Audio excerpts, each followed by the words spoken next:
Okay, we got a very special guest today. We're going to have a conversation with Bobby McIver, one of the great instructors of the United States, your top 50 Golf Digest instructors in the 90s, and uh, focus on junior players was Scott Verplank's junior coach, who went on to be, just an incredible player.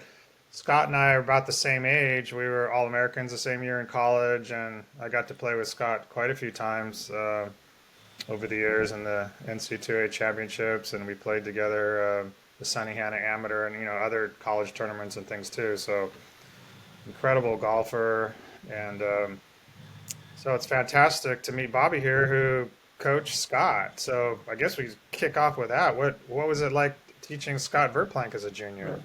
I'll get that in a second, but how did we? Lewis Brown won the U.S. Senior, and I got your number somehow. Yeah, I so go back to Lewis because his teammate was Jack Larkin at Georgia, and I started teaching him when he was 13. And Jack won the U.S. Junior in 1979, and he's come close to winning the U.S. Senior, and he'd be the first person to ever win the Junior and the Senior. And so I was following it, and then here's Lewis' name pop up. I hadn't heard his name in a long time, and he's climbing up the leaderboard, and I'm saying, "Hey, man, this guy can play. I think he's gonna win this thing if Jack doesn't, But, but I don't know. We ended up in conversation and had a good time. I enjoyed talking to you. yeah, so Lewis and I met at the Junior World Tournament when we were 17 years old and roomed together down there. And it was kind of fun because him being a Georgia Bulldog and myself going to Fresno State Bulldogs, so we're both Bulldogs on the opposite coast. But we became great friends and traveled together a lot. Did the major amateur circuits, the Western Amateur and the Sunnyhanna and the Porter Cup, and we did all that stuff together. And I would fly out to Atlanta and stay with Lou for a few weeks and just train and work out down there. And Lewis was just here last week with me here, and up in our place up in Napa, and spent a week with him and worked on some things. And so, yeah, it's been great. He won the U.S. Senior Amateur last year, just an incredible accomplishment. Yeah, I was a head pro at the Country Club of Jackson, Mississippi, from '80 to '88, and we had called the Country Club of Jackson Intercollegiate. And we had the best teams in the country there. And Lewis won the individual. I think he was like 83 maybe. But that's the first time I'd seen him, and of course you could spot him, the good swings. He could pound it, and Jack Larkin and Bob Walcott were two kids I taught on the same team at Georgia. Okay, I yeah, loved they had. having that college tournament. Scott, Oklahoma State came in '85, played, and LSU with all their good players, David Toms, Rob McNamara, and, we know so many of the same people. Yeah, Golf's a small world. the golf world, it's a small world, isn't it? Really, when you start breaking it down, especially in our era, being a lot of it focused in the United States, it's becoming probably more of an international game now, maybe than it was. Which the game has grown into really big in Asia now and other places, but back then, yeah, especially with the U.S. Collegiate circuit and stuff, and the amateur players, and yeah, it was a little bit different.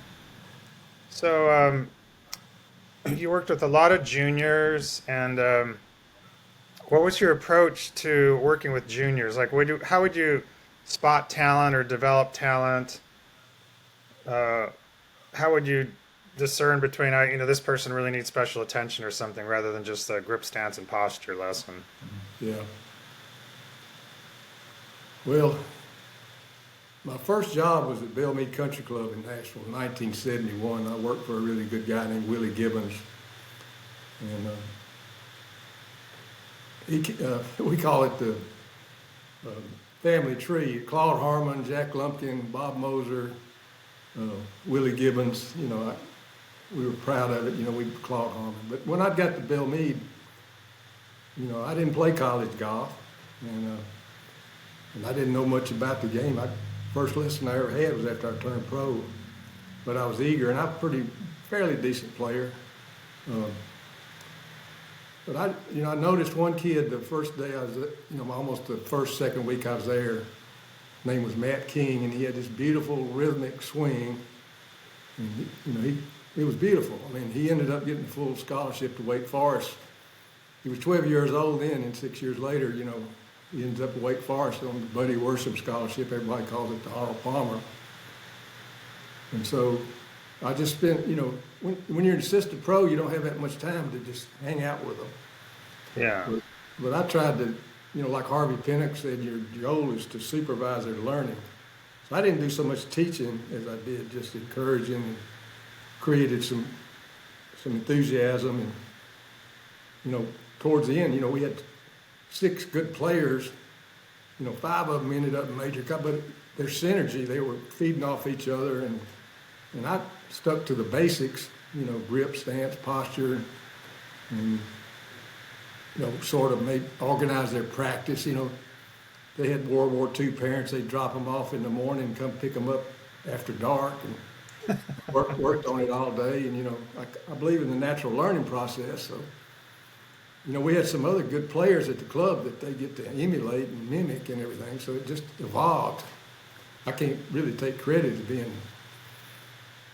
I believed in goals, and I had these kids thinking about playing in the Masters, when they were teenagers.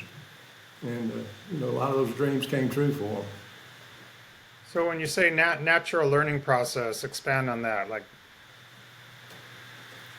Well, a child learns to walk, crawl. You put them in a nursery and they start mimicking other children, and, they go through these movement patterns, and next thing you know, they're walking. And take an 11, 12-year-old kid.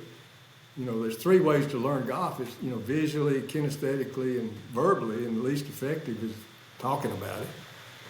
And so, there was a guy at Belle Meade, his name was George Crea, and he'll probably watch this. I'm gonna send it to him, but he could really play, and had the smoothest swing. And Lou Graham would come out there in the peak of his career, and he couldn't beat George Crea at Belle Meade Country Club. So there was a lot of good players out there. And, I believe in synergy. These kids were feeding off each other. They wanted to play, and there weren't that many tournaments back then, so they were hanging around the club. But we would pick about 8 tournaments a year they'd all play in. That's all they play. Now they play 30 or 40. So it just evolved. Yeah. Bob Walcott was one of them. And Walcott didn't live. He wasn't a member of the club. He came out there, he was 14, 15, I think, and he had a 6 handicap. And my guys that I was coaching said, this guy Walcott, he said, you're not going to believe me, he's good, And I said, okay.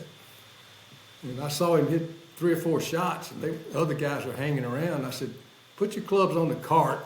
He thought I was disciplining him or something. I said, playing lessons. And all I did was give Bob Walcott playing lessons for 2 or 3 years. And he won some big tournaments as a junior, and Holder wanted him at Oklahoma State, and he first went to Wake Forest and was there a semester, and then transferred to Georgia. And So what was your relationship with Mike Holder? Well, when Scott went to Oklahoma State, I believe in, not interfering, so I left him alone. And, Scott made so much progress with Holder, and I, realized he's doing the golfing machine. Holder and I were back and forth, and I learned so much from him about coaching golf, the difference in coaching and teaching. And as far as I'm concerned, I don't know anybody better coach than Mike Holder as far as developing talent. And he was getting good juniors, but just because you get them doesn't mean they're going to win championships. So he had a culture there. And Scott, you didn't have to motivate Scott. Scott, if anything, you had to kind of put the brakes on. But it's interesting how I got to teaching him. I left Belle Meade in 1977 to go work for Dick Harmon at River Oaks in Houston. And that's when I, Claude Harmon, Dick, I really got into the Harmon team there. But Scott had an older brother named Robert Verplank. And he was a good player, and he was like 17 years old. And he played against Walcott and King. And soon as he lived in Dallas, I'm in Houston, he saw the newsletter that I was there. And he went to his grandparents and said, I want to take some lessons from him. And grandmother called me. Her name was Elizabeth Bybee. She said, I've got my oldest grandson wants lessons, and told me a little bit about him. Said he's going to play at Houston Baptist next year. He said, now, hey, he's got a little brother that wants to get a lesson too. And he's 12 years old, and his name is Scott. And so, how does that, that's the stars lined up or something. Yeah. But it was Scott weighed about 90 pounds then. He was, diabetic, and you saw him just progress. And I knew he loved playing, and I think I told you in one of our conversations that he won the Texas Amateurs. He was 17 years old, and he played in the Southern Junior at our place the next week. When he won the Texas Amateur against Billy Ray Brown and Steve Elkington, and I said, my goodness, this guy can play. I didn't realize he's this good, And then, of course, when he got with Holder, he got to another level. But, back to Holder, I knew he was doing the golfing machine. And so I said, well, I better get in here and start learning that. And of course, you know how hard it is to read, and I barely passed physics in high school. So I went out to the club at 6:30 in the morning, and let me read this sentence. What is this sentence saying? And then what's this paragraph saying? And so I started doing. I said, well, I'm gonna write this thing where it makes sense to at least me. And so I went through the whole golfing machine and sort of rewrote it in my words. And I don't know, but I started teaching it. I wasn't really into it big time, but I'm gonna grab something right here.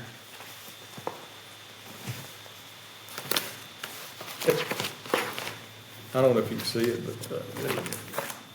I had a 35 millimeter camera, and these players would come in, and I had a motor drive, and I would take pictures of them, and I'd do a report, and I'd take pictures from behind, the side, and the back, and I'd use golfing machine. I was basically looking whether they're on plane or not. Now, was that those graph check cameras? Is that what you had? No, it was a 35 millimeter. It took a better picture than the graph check because you could see where the face was open or closed. Okay. And I would put a yellow line on the ground for the plane line, and I take it from the side, I take it the back, and I take it 730 off the left hip. And I could see more from that angle than any other angle, I thought. Interesting. But you could tell right quick where that shaft was parallel where it needed to be, and if it was in the slot coming down, or whether it crossing the line or too steep. And so I would take each picture and analyze it, and I'd give it to them, they could take it with them. And that caught on, and when Verplank won the U.S. Amateur, people coming from everywhere want me to do it. Robert Wren came in one time, and I took his pictures, and I couldn't find anything wrong with his swing. I said, there's nothing wrong with your swing, you just get back out there and start playing. Yeah, when Scott was an amateur, I think you were saying that Mike Holder was saying he felt that Scott was one of the top 10 players in the world at that time, right? Well, you could make a strong case for it. Yeah. His freshman year, he was in a playoff for the NCAA championship, and of course he won. That was at San Joaquin, right? Yeah. Yeah, that's when we hosted it at Fresno State. And Scott, was in a playoff with my roommate, Doug Harper, was in that. And that I remember, hearing about Scott and then, playing against him there. And then, of course, in the years to come, he would win the U.S. Amateur, and then he won. Was it the Western Open, or what was the tournament he won on the PGA Tour as an amateur? He won the Western Open in 1985 as an amateur. As an amateur, I mean, and he was the first person to win as an amateur for a long, long time, right? Yeah, Doug Sanders. It's been 30 years, I think. 30 years since an amateur had won a PGA Tour event. Yeah, that was just incredible. I played with Scott in the Sunny Hannah Amateur, And his short game, his putting was just on another level. I remember he hit 8 greens and shot 66. I mean, it was just unbelievable. I hit 16 greens and shot 71, you know. And then he was over on the putting green with that Dave Peltz track, and he was keeping the putter inside the thing. And I just thought, well, that's got to be the answer. So I got one of those things and messed around with that. But Scott really had that down. He had that. I think he was like a ping answer or something, right? He was Yeah, he using.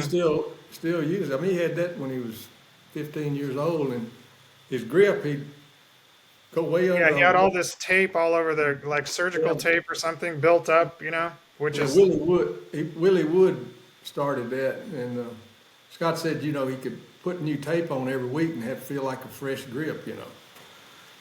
And Yeah, I remember that. It was like gauze or some surgical tape or it's something. Gauss tape. Yeah, yeah, He, built it up. he had Yeah, a that was really interesting. But I mean, his putting, I know he was a great ball striker. Also, when I played with him that day, he didn't hit the ball very well, but he shot 66.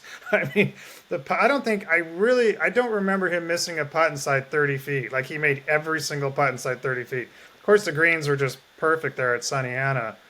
But a guy like Scott on perfect greens could just run the table on you. It was just.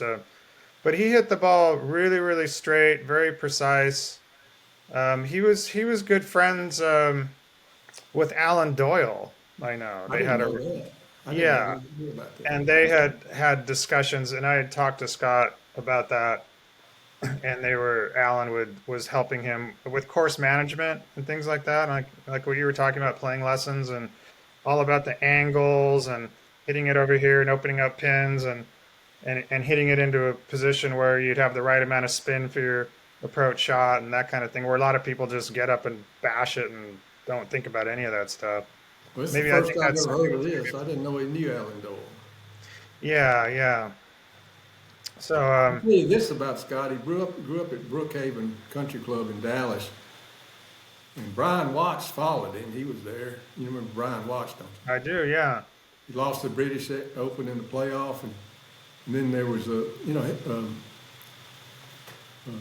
Jordan Spieth came along at Brookhaven later, and then there was somebody who played at the University of Oklahoma before Scott. So they had these good players that had this synergy going. And the other thing about Brookhaven, the kids couldn't play the course on the weekend. It was 36 holes. It was the first Club Corporation of America course, and Joe Black, president of the PGA, was there. But they had a 9-hole par 3, and Scott used to just keep going around and around and around that thing. That's the natural learning process. You figure out how to pitch it in bunker shot. You can show them, but they got to figure it out. I think Yeah. he's the best wedge player I've ever seen. I not certainly one of the best wedge players He's I've as seen good as too. anybody else. I can't say the best. He's as good as anybody else. Yeah, short iron play was just phenomenal. I was almost on the team with him because I got recruited to Oklahoma State also. Mike Holder had me out on a recruiting trip based upon a letter he'd received from Ben Doyle that said, you need to check out John Erickson. He's, been one of my top students out here.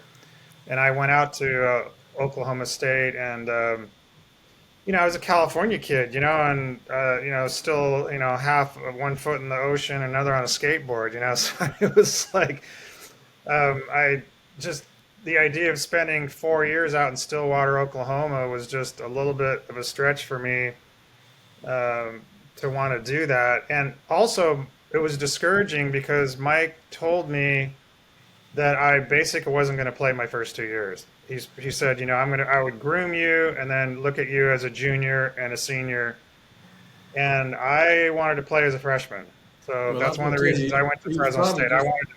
What's he that? was probably just testing you out because Scott. Yeah, I failed that test for sure. Yeah, I would have failed. No, Yeah, I'm going to tell I you. didn't like to hear that. I wanted to play, and I'm glad.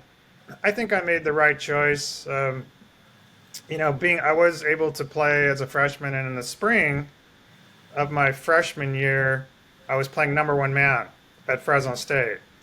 And every time we got paired with UCLA, I got to play with Corey Pavin. So I got to play in tournaments with Corey, I played with them at UCLA's tournament, at San Diego State's tournament, in the Fresno State Classic, and at the Stanford tournament. And to see Corey hitting the ball 230 yards off the tee and just, winning every tournament, it was just an incredible thing to see that level of ball control. I was longer than Corey, even as a freshman. I was hitting it 20 yards past him, and I couldn't beat him. The very first college tournament I played in was UCLA's tournament, and I had qualified. I didn't make any of the tournaments in the fall. I mean, I couldn't even make the top six at Fresno State because there were all these new players. I'd never heard of these guys, and there's guys that just beating me. I think I'm going to just walk in. It wasn't like that at all. It was really tough, and I finally qualified, and I was playing, fifth man in my very first tournament, and I think I shot 67 or 68 the second round, which is, they're 3-round tournaments, and I get paired in the final group with Corey Pavin. And this is my first college tournament, and he's Collegiate Player of the Year that year, and he won the tournament, and I finished third. So my very first college tournament, I couldn't even qualify to make the top six on my team, but my very first tournament, I finished third, right behind Corey Pavin. And then the next tournament was Oklahoma State's tournament, which was in Guadalajara, right? Okay. So they'd have the tournament down there. And our team didn't do that well, but I did well. So we're taking the team bus back to Fresno. And Coach Watney is looking at the scores, and he's really, he's lecturing everyone, saying, I'm really disappointed with you guys. And he goes, I don't know what I'm going to do about the Mexico tournament. Of course, everybody wants to play in that tournament. And he goes, I know one guy who's going.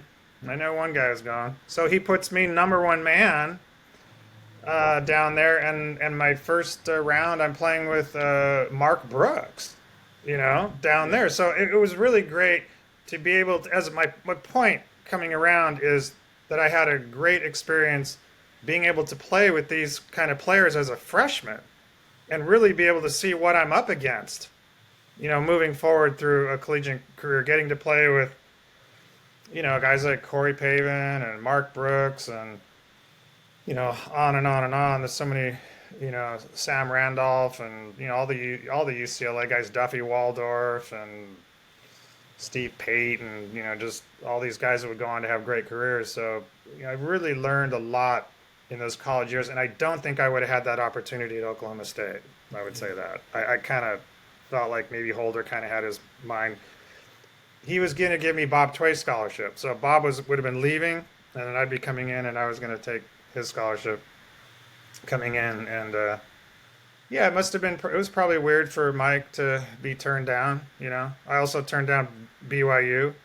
I went on a trip there, and everyone was like, "Why are you going to Fresno State?" And it was like I like the golf courses. We had 4 really great courses to play that we'd alternate. So we played San Joaquin Country Club, Fort Washington, Sunnyside, which hosted the U.S. Junior. San Joaquin had the NC2A championships that we hosted in '83. Fort Washington would have PJ Tour School there every year. And then there were other courses, Belmont, and there were courses around the area. We could play Madera Country Club and other really fine courses. And so that and a good schedule. We had played the same schedule as UCLA and USC and all the San Diego State and San Jose and all that. And it wasn't that far from home, and it was close to Ben Doyle, who I was working with at the time. Like if I had, Well, you ended up in the right place, but I will tell you this. You remember E.J. Feaster, don't you? I do, yeah. Well, E.J. told me, he said, or somebody else told me, Holder made them all qualify for every tournament. There was no exemptions. That's why I'm saying he may have been playing you. Because if you'd qualified, you'd have gone. But EJ. Yeah, he didn't tell me that. He didn't tell me that. He did not tell me that. See, if EJ told me, he said he went to Holder and said, why in the world are you making Scott qualify? He said, well, if he's good enough, he'll make it. And he made him qualify when the wind was blowing the hardest. And when they got a calm day, they go practice. And so he created they were like going to tournaments, it was more pressure in the practice round than it was in the tournament. I mean, at home, practicing. And that's kind of one of the things I tried to do. I'd put these kids under pressure and stuff. But anyway. That's interesting that you say that because Mike Holder he sounded very confirmed that I was not going to play my first 2 years. I don't know why. Like you say, he's probably just testing me or something. Did he ask you where you were considering? Can I tell you a story about that? Yeah, I don't really remember if he asked me that. Holder kept data. He kept every score, every player shot in practice or in tournaments. Like, if you ask somebody what was so-and-so's average score while he was at Oklahoma State, he'd look in his folder and he'd give you a number, and that was qualifying rounds and tournaments and everything. And he'd say, well, in tournaments it was this, and in qualifying rounds this. And then, like, some kid would come in and say, well, I'm thinking about Ohio State. Well, he'd get his book, and he said, well, we played Ohio State, 46 times, and we beat them 44. So, or, 40. You say Fresno, he would open it up and say, well, Fresno. But he was a smart guy. He was a smart guy. No, I mean, you can't argue with his record. I mean, my gosh, I mean, it's incredible what Mike Holder was able to do, in a place that's, maybe not the most desirable place to live out in Stillwater, Oklahoma. I mean, being a California kid, it's probably more likely to want to go to San Diego State or something, But Well, I'll tell you about that manuscript, the Gotham machine. I had this friend who's a theologian, real smart, and he said, I'll publish this thing. And I said, oh man, I don't think about that. And so now, you said that Mike kind of got away from the golfing machine years later, or just. Yeah, I mean, that's somebody told me that. He didn't tell me. I tell you, somebody used to coach at his camps called Mike Kelleher. Do you remember Mike Kelleher? He was a good player. He was part of that Bellmead crew, played at Tennessee. Okay. And what were we talking about? I forgot what we were talking about. About the golf machine. Yeah, about Mike maybe moving away from the golf machine. Kelleher was telling me later on that even at those camps that, he, especially, the kids, the campers, he was talking about swing the club head, you can't teach lag and all that. Kids just taking up the game. But he said he'd gotten to where with Tway and them come back there, he wouldn't mess with them much. I mean, that's what I was told. I don't know for a fact. But I got this book, this manuscript done, and I said, well, I sent a copy to Holder, to Dick Harmon, to Buddy Alexander, and somebody else. But Buddy Alexander wrote back and said, this thing's got the potential of maybe being a hit. It's a good book. And Holder wrote back and he said, you're describing a swing, and it may be the ideal swing, but nobody swings the same way. That's right. In red ink, like check. And then Dick Harmon, I'd just gone to Charlottesville at Farmington Country Club, took a new job, and Dick wrote back, said, you need to focus on doing a good job there and forget about publishing a book. So I used to have it around here somewhere. I don't even think I have it anymore. But it was fun. But, it's funny, life goes on like that. But, you asked me about my career. Our conversation, you've dug pretty deep into this, golfing machine and, Hogan swing, and you understand it better than anybody that I've ever encountered. And you've refreshed my memory about a lot. I hadn't thought about this stuff in 20 years. But really, I dug down into the mental game. Good friend, George Cree again, in 1974, he came to me and he said, you got to go to the bookstore and get this book called The Inner Game of Tennis by Timothy Galway. Yeah. And I said, what in the world you want me to get a tennis book for? He said, don't worry about it. You go get it and buy it. It's not about tennis. And I read this thing and I said, wow. The difference between good and great is the mental game. So that was 1974, and here it is. I quit giving swing lessons, but I haven't stopped trying to do the mental game. So what is it? Well, that's 51 years. I've been 51 how much years. of it is the mental game, in your opinion? How much of it is technique, and how much of it is the mental game, in your opinion? Well, people say it's 90% mental. I don't think the brain's part of your physical body and your proprioceptive system, and but I mean, I don't think unless you've got a good enough game to strike the ball and get around it, the mental game not going to help you. I've had people argue with me about that. They say, the mental game help you no matter what you shoot. But, I Yeah, do it would know, help. I It do know helps. that bunch, with that bunch at Belle Meade, here I go. I'm not played college golf. First lesson I ever had was, I was 23 years old, and I'm teaching these kids that got talent, but I gave them this book, every one of them, and they read it, and some of them still talk about it. And they're 65 years old now. But what's the theme in the thing? What's the main interference? Interference is anything going on in your head that's compromising your performance. Obstacles, anything outside, like having to go over a water hazard or something. But what's the number one problem? It's overthinking. Self-criticism, negative self-talk.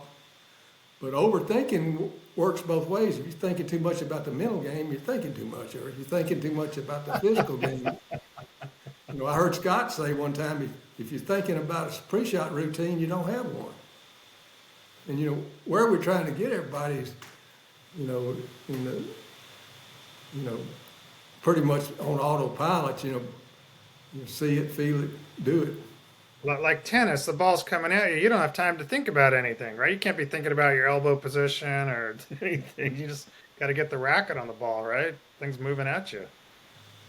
Yeah, the thing about golf, there's a sports psychologist in San Antonio named John Stabler, and I had a conversation with him last week, and he said golf is the hardest game in the world because every time you touch the ball, it's a stroke. And he said, you've got time to think. And he said, part of your preparation, your course management, you've got to use your conscious mind to figure out what you're going to do. But once you get in your routine, then you want to release all that stuff and react. Mm-hmm. And this thing, Morris Pickens taught me this thing called the 4 R's. It said, between shots you relax. And then you refocus, how you're going to play the shot. Then you go to your pre-shot routine, and the last part of the routine is react to the target. Then you accept the shot and go back into relax again. And so what's the biggest portion of time you spend in is walking between shots, so you got to figure out how to relax. If you focus on your breathing or thinking about how your feet are touching the ground, then you can't be, cutting yourself down, saying, I'm 4 over par after the first 4 holes, and Or I'm 4 under, and you get nervous because you're playing better than you ever have. You got that comfort zone that's working. You're going to figure out a way to get to your comfort zone. Yeah, those are all great points. I know for me, one of the things that helped me a lot with, I guess you'd say the mental game, confidence, was learn just rapid firing golf shots. I learned that from watching Mo Norman. Mo would line up 5 or 7 balls in a row, and you have 2 or 3 in the air at the same time, just boom, boom, boom, boom, boom, boom. You You have no time to be thinking. Hit a driver and just keep whirling and stepping into it. Yeah, pretty What's much. interesting Yeah. to me is, I use a, impact bag. And you can give somebody a club and say, there's a little spot on that bag, I want you to pop that. They hit that spot about every time, and they get in their proper impact position. But as soon as you put a golf ball down there, Right. Manuel Della Torre, you heard of Manuel? Yeah, yeah. Manuel says that when you put a golf ball down, everybody loses all their common sense. And that's why golf's so hard. You got a ball, you got a target you're not looking at, and you've got your conscious mind working, but you got to have the ability to control it and get rid of it. When it's time. And on those days you're not going to play great, and the guy that's got the strong mental game is like Scott. Hit 8 greens and shoot 66. Yeah, unbelievable. It was just. Lotella's got a good saying. He says the mental game will determine how low you can go, and the physical game will set a cap on how high you can go. It'd be hard for Scott, or it'd be hard for any tour pro to shoot over 878. Yeah. But if they got their mental game, they can go. What did Furyk do? Shoot 58. Right. And he's got the craziest impact position you've ever seen. And so nobody would teach that swing. but it works. So Well, what? he's pretty good going through the strike from, I've looked at, you're talking about Jim Furyk? Oh yeah. Yeah, I mean, through the strike, I really like what he's doing. I mean, he's up here, and Yeah, yeah, like they say, swinging inside a phone booth or whatever. But you know, as the old saying, Jimmy Demerit used to say over and over, right? Like, we don't hit the ball in the backswing. well, that's what Mr. Harmon used to say. Yeah, yeah. A He lot of, used a to, lot of, I've said that too. The Winston commercials way back. You too young to know them. It used to be the slogan was "What's up front that counts" in front of the filter. He said, "It's what's up front." He said, "Miller Barber whirls it around." He said, "But boom, he's got it in the slot." Yeah, yeah. Doug Sanders. But back to the persimmon blade. You see all these different swings. Doug Sanders, Miller Barber, and people hitting it 300 yards, people hitting it 230. But yeah, Well, the game has changed. Obviously, I kind of feel like there's three versions of golf now. You have, the Hickory era, we'll call that Golf 1.0, the persimmon and blade Balata era that we played. And then now it's kind of like the super golf, with frying pan drivers and, wide open courses and people swinging for the fences. And, it's just a totally different thing. I don't have a lot of interest in what's going on now because it's not the game I grew up with, and I don't feel like it's nearly as an articulate or interesting a game. With the high spinning ball, especially like Corey Pavin, watching Corey play, hitting it 230 off the tee and shooting 66, there were par fours he couldn't even reach in two. I mean, he would lay up short of a par four like it was a par five. If the pin was back left, his ball was like short of the green to the right, and he'd just have a little uphill chip shot. He just pitch it in there inside 6 feet. It's not that hard to pitch it inside a 12-foot circle, right? 12-foot circle, and if you're inside that circle, then you're going to be inside 6 feet, right, on your putt. And if you're good inside 6 feet, Corey would very rarely miss a putt inside 6 feet. So it just wasn't that hard for him to get up and down. He didn't fear it. So he's like, okay, I can't reach this. I'll just hit it over here, hit a little pitch shot in there, and make my putt and get on to the next hole. He was as accurate with a 4-wood as most guys were with a 6-iron. I mean, it was incredible to see that. And I don't think he would even be recruited out of high school nowadays. I talked with a college coach recently that said he won't even look at a kid unless he's hitting the ball 300 yards and has X number of miles per hour on a TrackMan or whatever. I think it's really bad for the game, in my opinion, but that's just. I've heard coaches say that. Yeah. But, Yeah, so you were saying Scott's not particularly fond of what's going on in the game these days either, I guess, huh? yeah, it was way back in 2007. I was down at the Bay Hill Classic. I used to go out once a year and just hang out during the practice round. I wasn't teaching him. And I'll tell you a story about one time he did call me and ask me to go after I finished. But I went out to dinner with Scott Tway, his caddy, and Scott. And I'd been out of golf for 7 years or 8 years. He said, "Man, Bobby, this has changed out here." He said, you just can't believe how far people are hitting it." I said, "Yeah, still, I hadn't seen the ball going that high and that far that much." But, he figured out a way to stay competitive. Made the 2 Ryder Cup teams and maybe 3 President's Cup teams. He was picked for the Ryder Cup one year. But when Scott was playing his best in the period Holder's talking about, Scott didn't have any problem with confidence. Yeah. But he said, it was pretty nice during that period. He said, if I didn't beat myself, I knew I'd probably win the tournament. That was his mindset.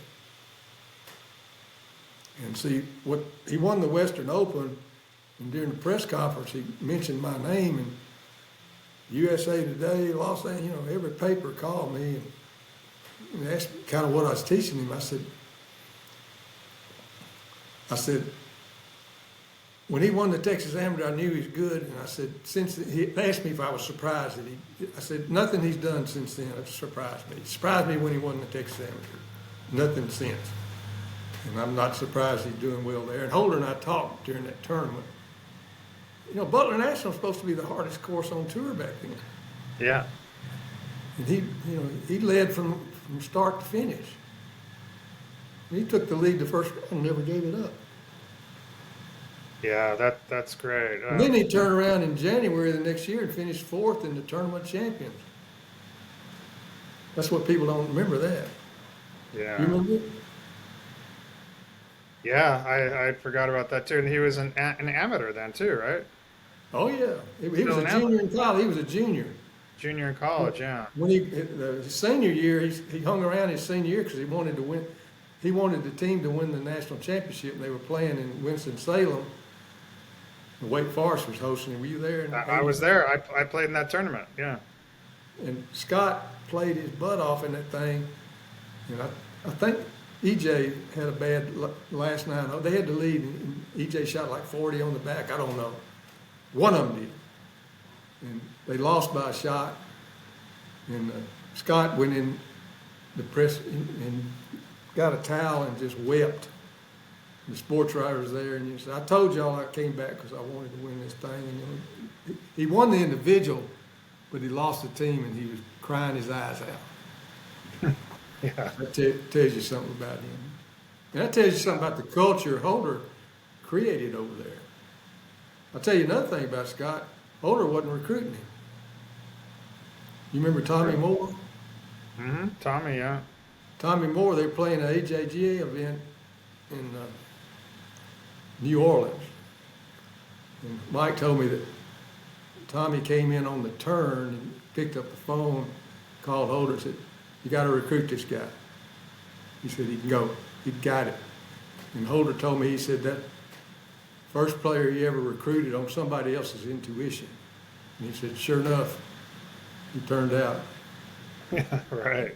And Holder, when Scott got inducted in Oklahoma Hall of Fame, Holder made a talk, and he said that his amateur record, he said, just check the records.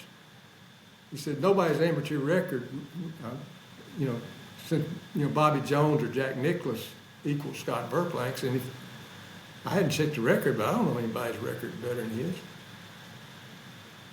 Sam Randolph had a good record, but he didn't, run the slate like Scott did. I don't think. Yeah, well, Sam was pretty incredible. I mean, I I gotta saw say that Scott too. beat him in the finals of the U.S. Amateur at Oak Tree. Yeah, I was there. I played that week as well. Yeah, I was there at Oak Tree. But Yeah. I flew in for the finals. Were you hanging around that long? Probably. Well, it rained Yeah, that day, and they had like a 3-hour rain delay. yeah, So I sat under a tent with Scott and Holder, and they played the first 18, and Sam made everything.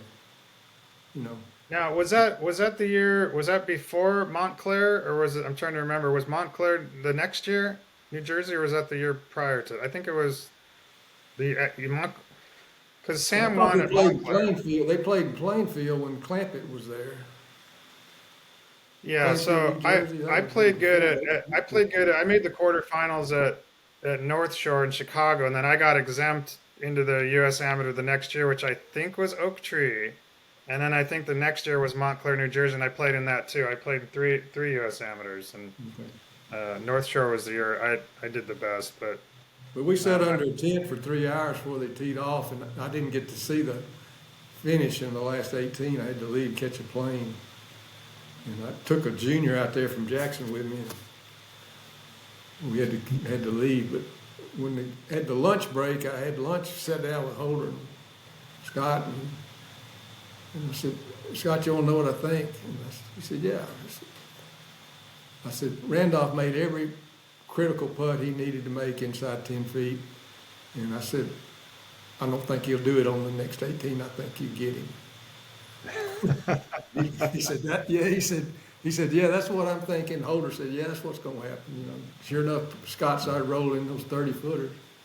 well, I I think he gotta say, won. I think Scott was a better putter than Sam. I mean, Sam was a great putter when he was on, but he was a little streaky. He'd get a little off sometimes.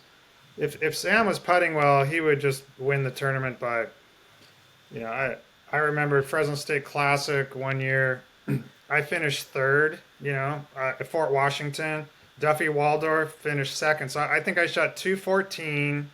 Duffy shot 211, and Sam shot 200.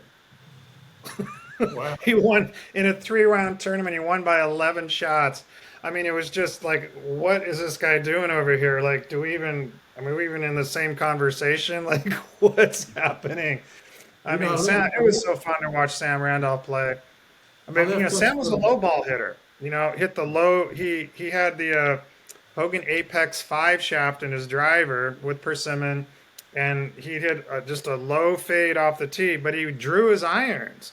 So it was very interesting how he set up his golf swing to where he faded the driver, pretty much drew his irons, and it kept his swing in balance that way. It never got too much going one way or the other. Low ball hitter, and Sam's a good friend of mine too. I know when he said he got on the PGA Tour, it was more of a with the stadium courses and Pete Dye and all this, a little more of a high ball thing going on the PGA Tour as compared with amateur golf on a lot of the old classic courses and college golf. And Sam felt like he needed to change his game to become a little bit more of a high ball hitter, and he went to see different people, and that's a whole other story I and was gonna say, conversation. But Scott was a little more of a high ball hitter, from what I remember. He hit the ball pretty high, not real long, but he got it up and he could spin the ball well. well, he had a short backswing, Yeah, and he was playing in a practice round at Augusta, and he was playing with Gary Player and Mac O'Grady, I think. And I was walking Holder's caddy, and no, he was playing with Sevi. Sevi and Mac O'Grady and Gary Player. And Player said,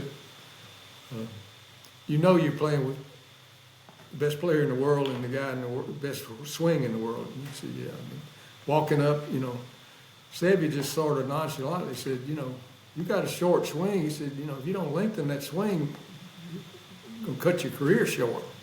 I said, oh my gosh. I said, I hope he didn't hear that. Well, his first year on tour, he tried to lengthen his swing, and he missed all these cuts. And this gets to the point where the first time he asked me to come see him. interesting. He's playing in the LA Open. I think he missed 10 cuts in a row or something. And Lanny Watkins, you know how he is. So I don't know who your first teacher is, but you need to quit. You need to get with him. He said, because whoever you're listening to now is not working. And so he called me and asked me to meet him in Florida at the Honda. And I flew in down there.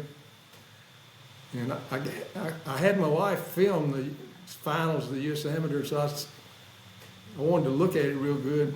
Because, when you're playing good, that's when you want to check it out. And That's when the good time to capture it, isn't it? Yeah. And so I got down there, and Scott's, when he was in the zone or the flow, it was 2 looks and go, pre-shot routine.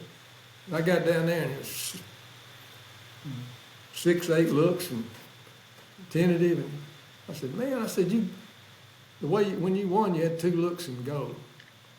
And he said, you were way out of your routine. And I said, this might take you a while, but you need to sort this out.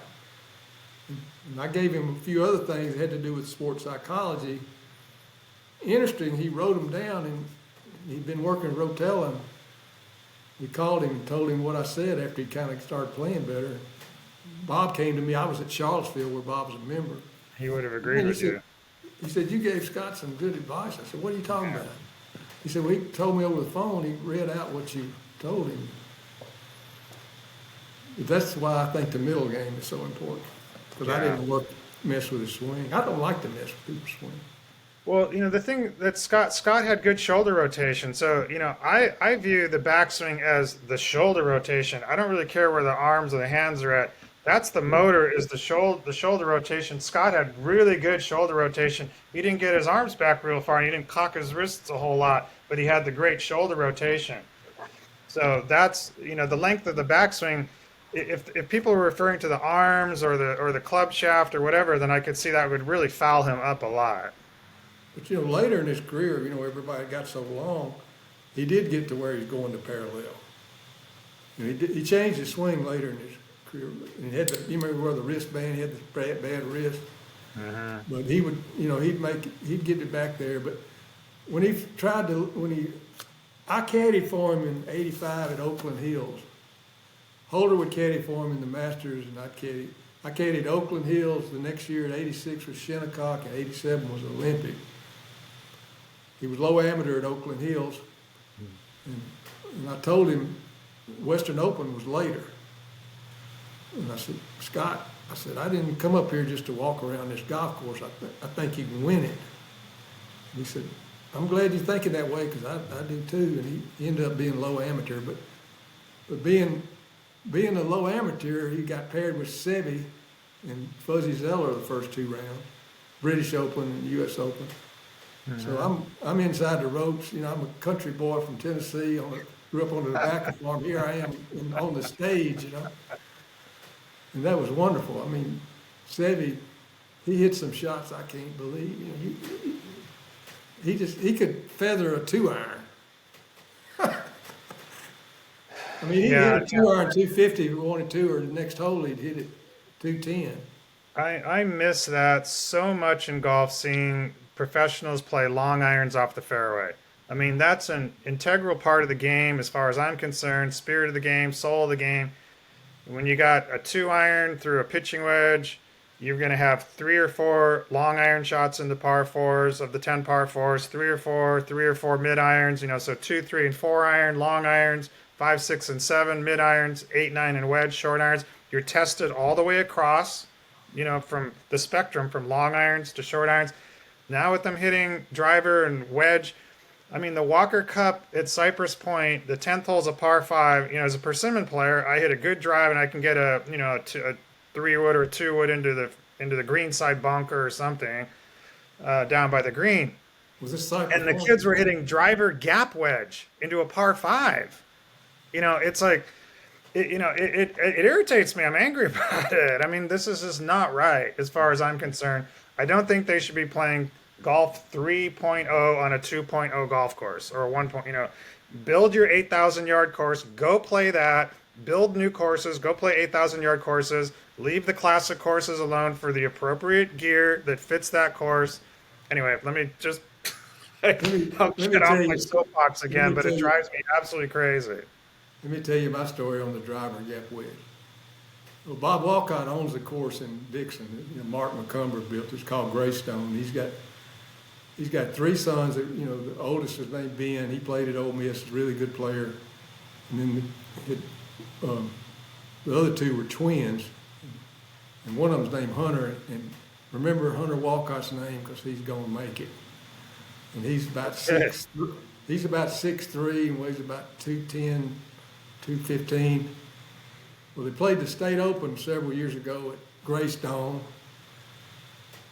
Ben shoots 20 under in a 54-hole tournament now, and Hunter shoots 21 under and wins. And the 17th hole at Greystone is like a 520-yard par 5. Hunter hits driver gap wedge,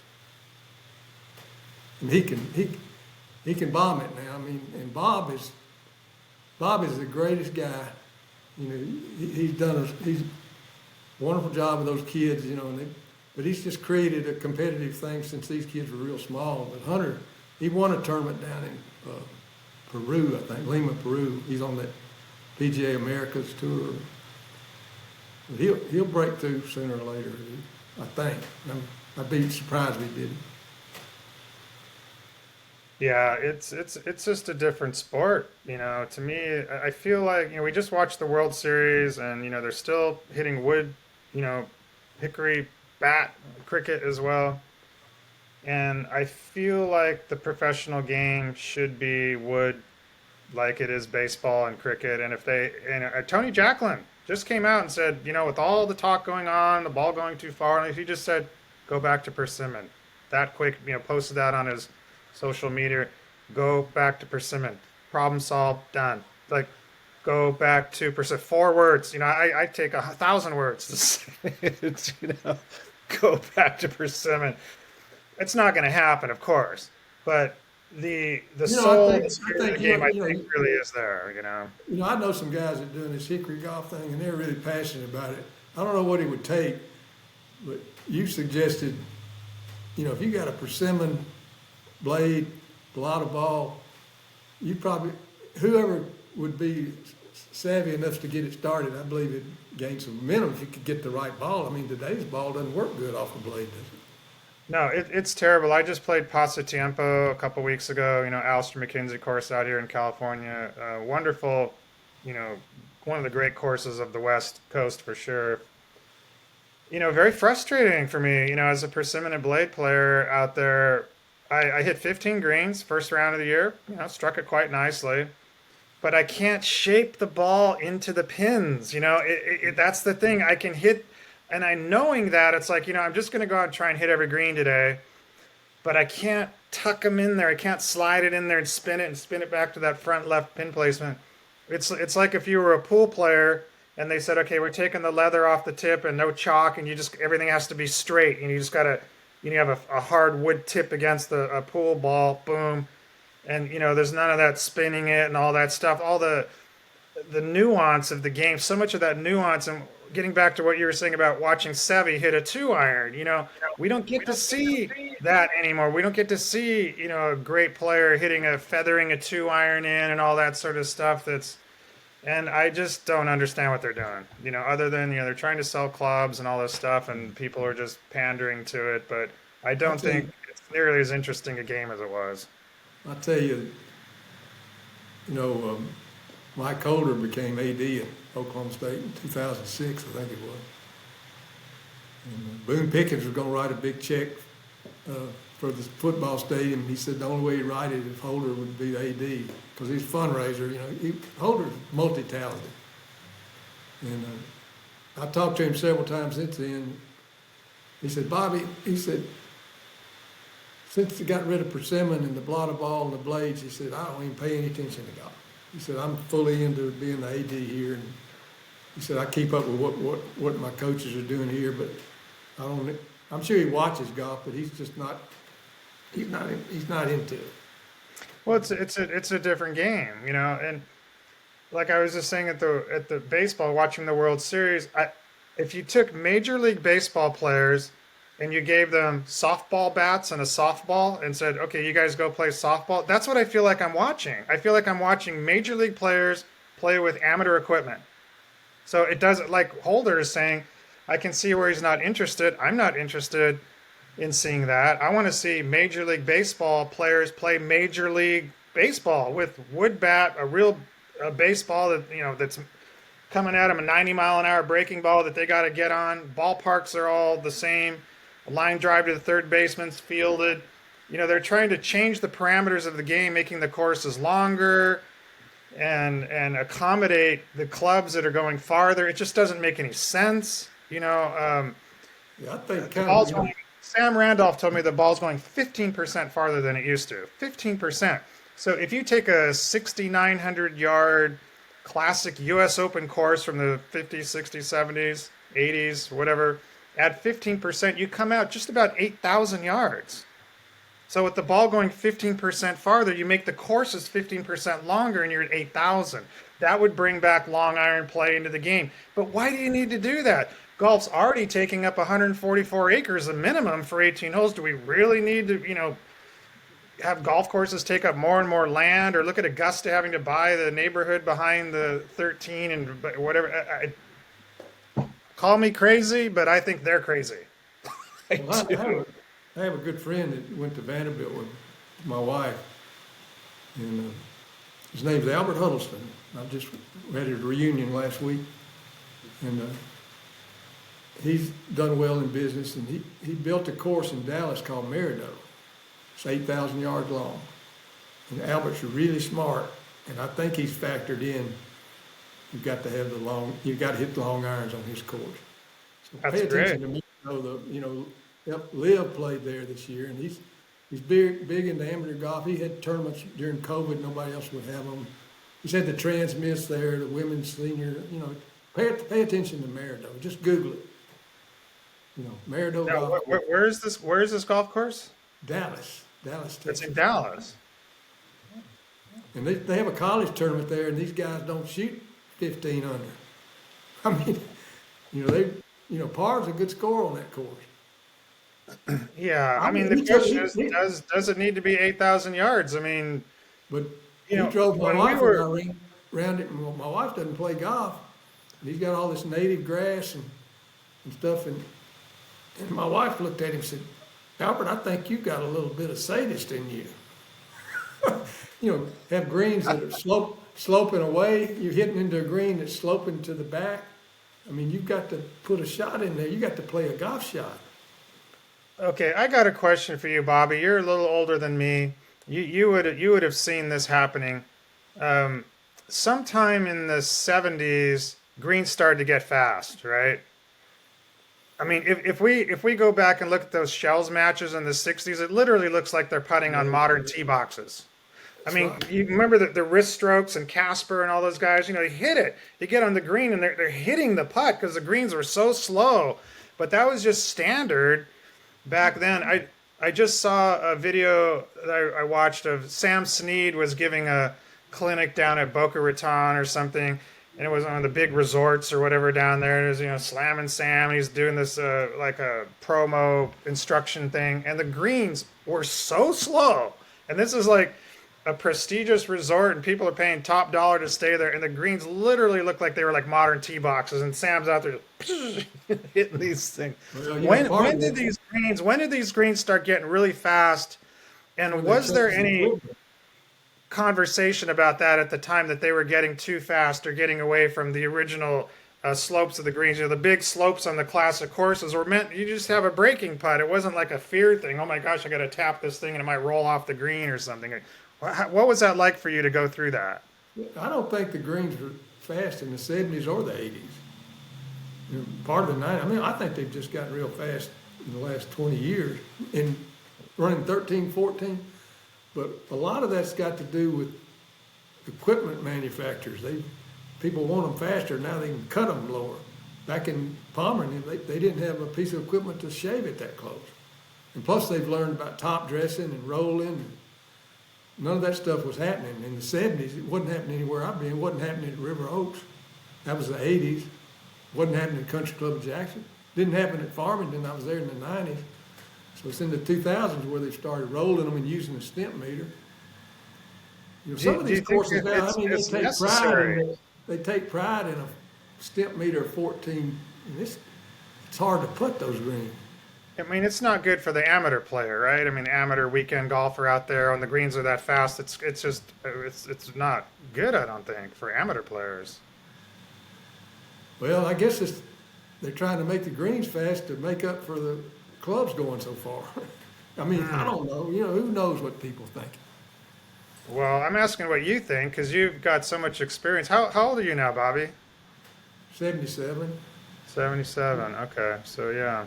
Getting ready to be 78 here in 6 months. Yeah, I mean, the experience that you've had being around this game and your accomplishments as an instructor, it's a great perspective to have. We're really glad that you're here to share this stuff today.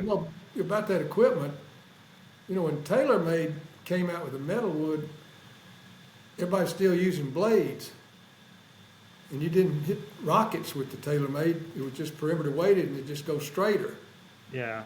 And then Callaway, they had a big recession in the aeronautical engineering industry. And so Ely Callaway hired all these aeronautical engineers to design clubs. He's the one started it. And of course, it's a race. And, get the smart people, they figure it out. And I think it's kind of crept up on, I don't know if the USGA really saw it coming. It got out of hand. It got ahead of them. They tried to stop the square grooves, the I-2, and they did. Bill Battle was president of the USGA, and he was a member at Farmington. He passed away, but I'd like to ask some of those USGA guys, did you really think this ought to get this way? And I guarantee they'd say no. Not the old guys. It's obviously the new guard has taken over, and there's a whole new set of people and a different way of thinking about it. When if the USGA was trying to roll that back, they would be catching it from every direction. Maybe not the players, but the manufacturers would be coming down on it. But anyway, it is what it is. So here I've got a Persimmon, one of my drivers here. This is a, Hogan from the, Sunburst from the 50s. I had one just right? like it. Yeah, this would have been late late 50s, I believe, here.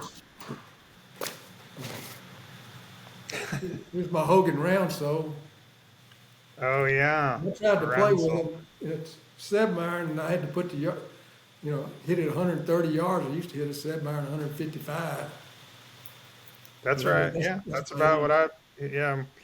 But my point here, getting to this persimmon driver, so the width here is 3 inches going across. So the hitting surface is 3 inches by 1 3/4 inches high. So if the USGA had said the surface area of the hitting cannot exceed 3 inches by 1 3/4 inches, then that would have just eliminated the big drivers and all that. So it can't be more than this and this. I know in baseball they have restrictions on the bat size. You can't have a bat that's this big. There's a restriction, the diameter and the length and all this stuff. I'm not sure why the USGA didn't have a restriction, at least at the professional level for, when you come to the show and you professional golf, these are the restrictions. And it seemed like the PJ Tour could have come in and said these are the restrictions in the professional game. The USGA could then, if they want to govern the amateur golf and what's going on at clubs and all that. But I think, in Major League Baseball, they don't have a USGA in baseball. There's no United States Baseball Association that covers baseball at the pro level, the college level, the junior level, the amateur level, all of that, little league. The USGA is unique in that they're trying to keep control over the entire game from the pro level to the college level to the junior level to the amateur level to the club level, and trying to keep it all under one umbrella and this thing that's good for the game, it's good for the game, it's good for the game. They just keep pounding that mantra at people. And, baseball, it's the major leagues sets the bar for the game, and amateur baseball is basically softball, right? You like the stick and ball game, but the softball league is a metal bat, a bigger ball. It's safe, it's friendly. Grab your 12 pack, have your corporate softball game on Sunday or whatever. That's the amateur version of baseball, essentially.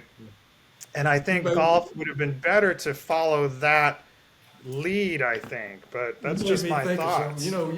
If you go, I hadn't thought about this till you started talking about baseball. If you ever go to a college baseball game, those things go on forever, because the score will be like 17-14. With the metal bats. Yeah, they're hitting, batters have got such an advantage, and the dang game goes on forever. And I know in Major League Ball, I just looked this up, but the pitchers got to throwing. Right now, there's a documentary called Fastball, and these pitchers are throwing 104 miles an hour. The reaction time for the batter is almost humanly impossible to react. But in 1968, they lowered the pitcher's mound by 10 inches, to give the batters a little more chance. That's the only change I know that's been made to baseball. I think the ball may be more lively, but from going back. Yeah, I've talked to baseball guys that they're saying that the modern baseball, with however they're winding them, it's still a wound ball and leather, I think, or cover. They're saying that the ball's going 6 feet farther than, say, in the 1960s or 70s, 6 feet. What's 6 feet? That's significant with the ballparks because there'd be more home runs at 6 feet. But think about golf. The ball's going 50 yards farther, not 6 feet, not 6 yards. I mean, we're talking 50 yards compared with 6 feet. It's hard to believe that this has happened. I mean, I wouldn't have seen this coming. When I was playing in USGA events in the 80s, I played in 3 US amateurs, and I mean, if I would have shown up at North Shore Country Club when I made the quarterfinals of the amateur with a frying pan driver that's like this big, like a soda can or something with a trampoline effect coming off the face, they would have just disqualified me right there. I'm sure they would have just said no. There's no way they would have allowed that at the time, right? But like you said, I think it kind of inched along, like little by little by little, just inching until, Like I said, let's face it, they're admitting they've made a mistake, because when they're talking about rolling the ball back, they're admitting they've made a mistake. They're saying, "Hey, we've made a mistake," because whose fault is it? It's their fault. I mean, they're the ones that allowed all this to happen, and so they're saying, "Hey, we got to roll the ball back." I think I'm against rolling the ball back personally. I just think what they need to do is just say, "This is the new game. This is golf 3.0. Play it. Don't play it." How about the USGA put on a national persimmon and blade open with a high spinning ball? Just give that other option for the people that want to play that version of the game. You got auto racing, you got Indy cars, you got Formula One, you got drag racing, you got classic car racing, you got dune buggies, you got desert, you got all these different kinds of racing that all have a voice, and you pick the kind of thing that you're into. I don't like the modern game being shoved down my throat. They're saying you have to play the modern game, you have to use these clubs, you have to hit the ball 300 yards. No, I don't, and I won't. I play golf 2.0. You guys go do that. Hickory guys, like you said, they're still active. One of my students, Neil Gascoigne, he's won 5 national Hickory Opens. He's over there in the UK cleaning up, beating all the guys over there playing the Hickory game. But if I want to play a persimmon and blade event with a high spinning ball, there's no tournaments for me to play. Maybe y'all started. We did. We did this in the TRJ events in Las Vegas. We did 3 events down there at the old Sahara Country Club, and we put on the tournament. We didn't have a whole lot of money, but we had a little bit of sponsor money, and I think I won the tournament the first year. I hadn't played a tournament in 17 years, and I went out and won it because I was still hitting persimmon and blades, and all the guys that were trying to learn how to hit the frying pans and the lightweight gear, they forgot how to do the old game, and I just, it's not that I played that great, they couldn't play anymore. So, I went out and won the tournament. But I'll tell you something. my point is, we put on the tournament. We had a little bit of money. We had pros playing and everything, and came down. And we did it 3 years, trying to just kind of get the ball rolling, get some interest, and got a little bit of interest. Had 3 guys that were serious guys that wanted to possibly fund it. I had a prospectus and looking at maybe doing 10 events, maybe $100,000-$200,000 events, kind of like mini tour money, but where the players wouldn't have to put up the purse themselves to play a $100 entry fee, and then you play for $200,000 or $300,000. Play it on the classic tracks. The highest spinning, shorter ball that we could find was like a Strixon soft feel at the time. Back to persimmon, back to blades. And when we played down in Vegas, we were all hitting a 250 again, and a 400-yard par 4 meant driver 7-iron. Go figure. If it was 450, 250-yard drive left you a 200-yard shot. Now you're looking at hitting a 3-iron or, maybe even a 4-wood into the green. So that's the way the game's meant to be played, at least those courses that were designed for that gear. Golf 2.0, those courses, that gear in Harmony. Hickory golf, not really that much difference in the ball going that much farther when they went to steel shafts. It's more precise, more articulate precision. You could get a set of clubs that all has the same shaft deflection as compared with just coming right off the root of a tree.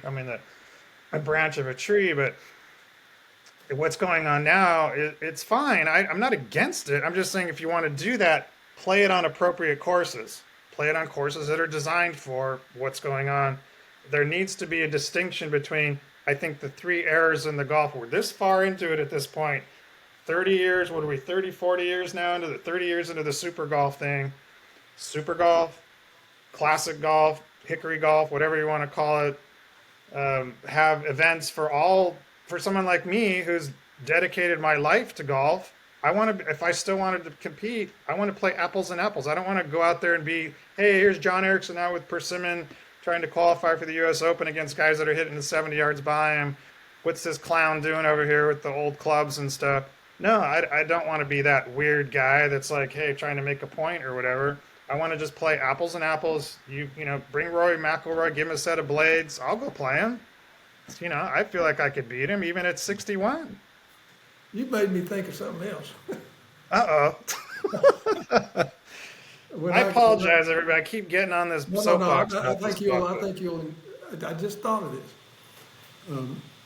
I left my job in Greenville, South Carolina, in the Greenville Country Club, and I came back home to the farm where I live on. My ancestors had it in 1807, and I'm back here. But I went to work at the Tennessee Golf Foundation, the Tennessee Golf Association, amateur body and, got a beautiful facility up here in Franklin, and they really promote junior golf. I mean, probably the best junior program in the United States. But when I was there, they were involved in something. They sent me to a conference down in Florida, and they had this thing called Golf 2020. And this was the late 90s. What was happening was more players were coming into the game of golf than ever, but the rounds of golf was decreasing every year. And so these people were getting together. The National Golf Foundation kept all these records. And the USGA, the National Golf Foundation, the PGA, manufacturers, everybody got together. What can we do to get golf, increase, get the rounds up? They think about 2020. They're thinking 20 years ahead.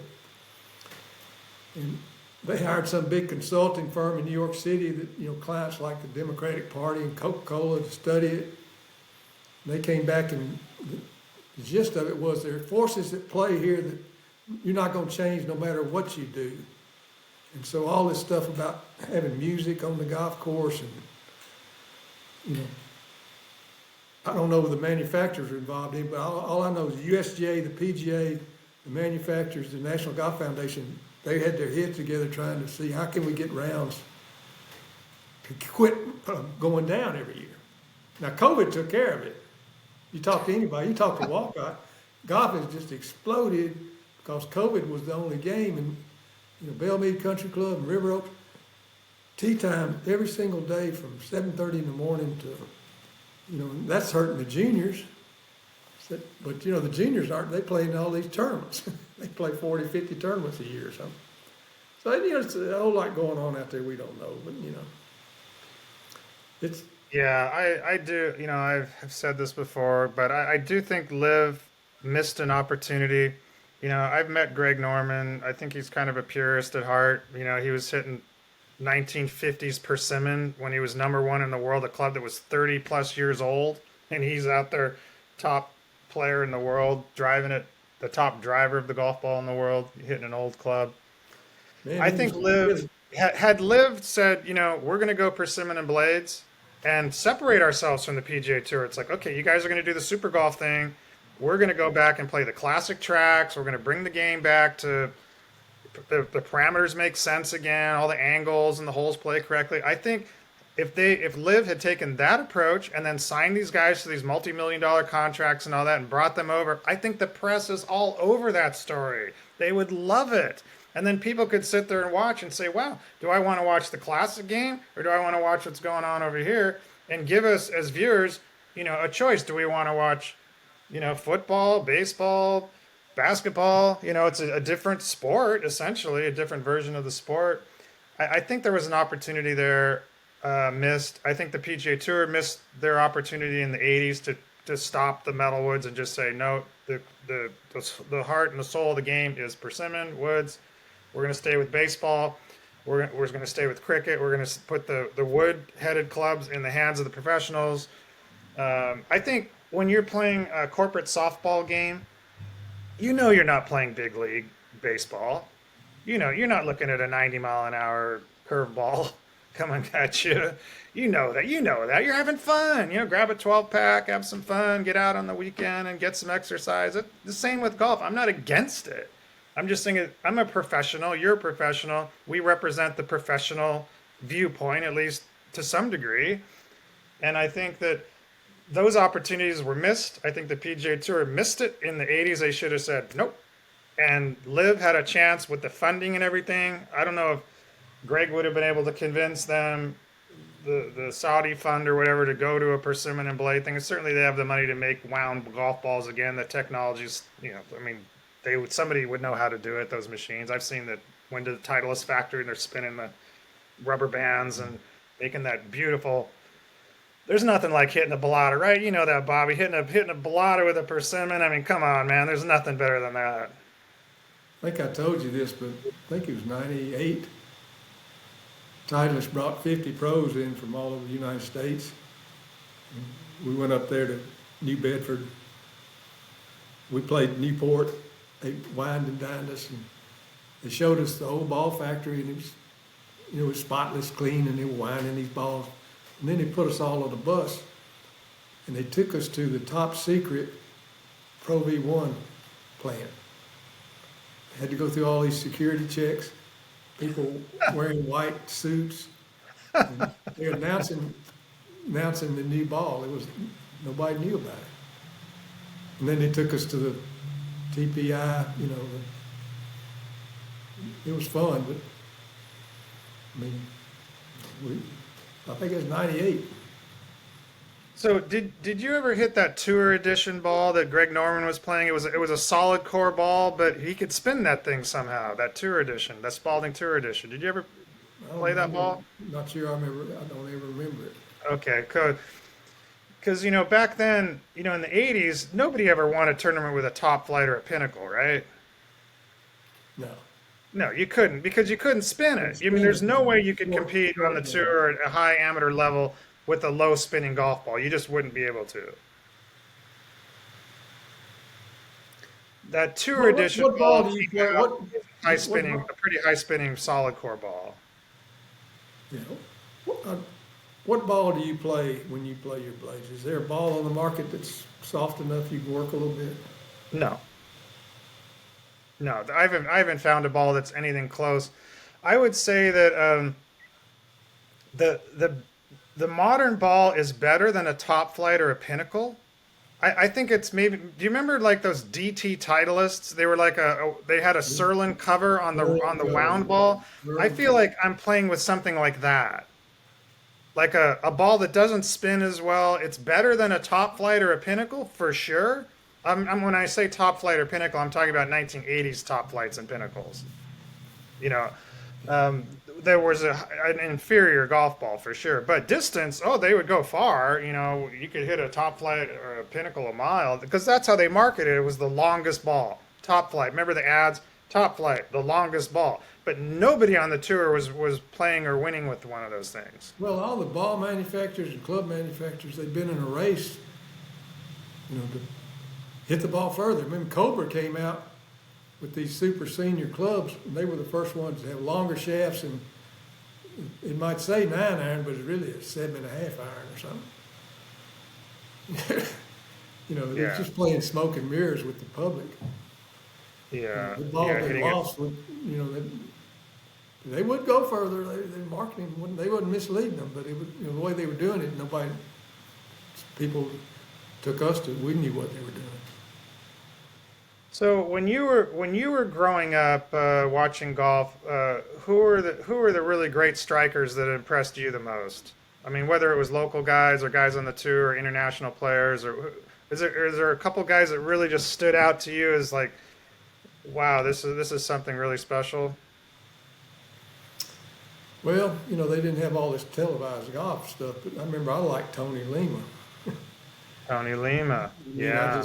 I wouldn't, but of course there was Palmer. I wasn't studying the swing much back then, but he had a flowing, graceful move.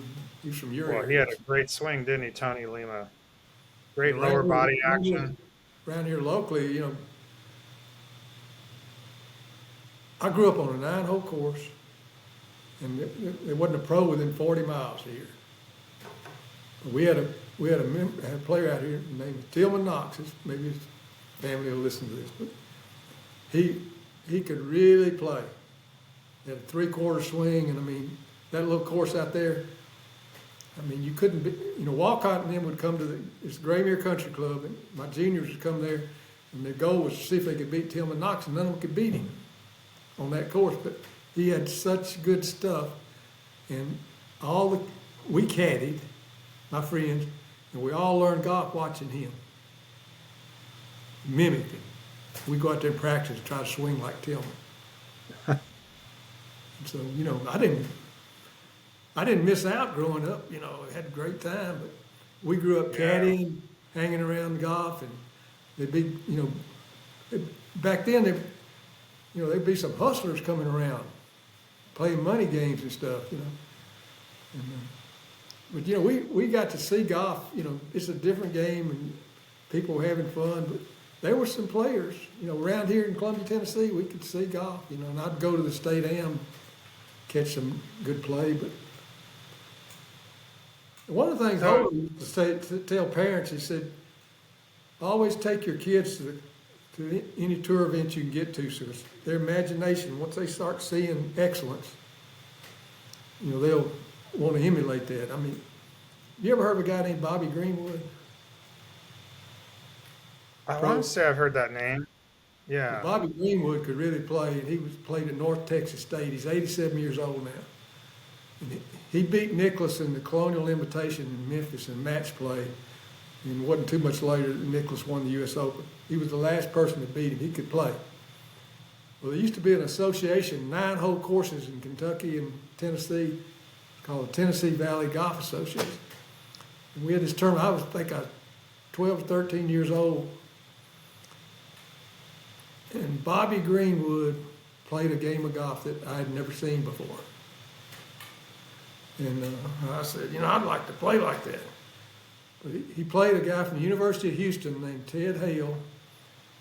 And Ted Hale was 3 under through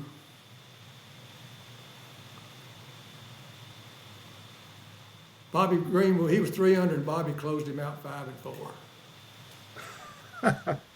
So when you say you'd never seen a game like how he played, what was his game like? What was he doing? Well, he's with the making golf? birdies on every hole, and he's striping it. He played at North Texas State.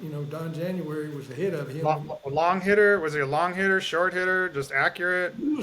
He just had great swing. He was small. I bet he didn't weigh 160 pounds, but he conducted himself well. He dressed nice. He was a professional. He went to North Texas State, and he played in the Texas Cup matches, and he beat Byron Nelson. And he said Byron Nelson was the most competitive guy he ever won, because he said Nelson was upset when he lost. He wasn't just shaking hands. But Nelson's a gentleman.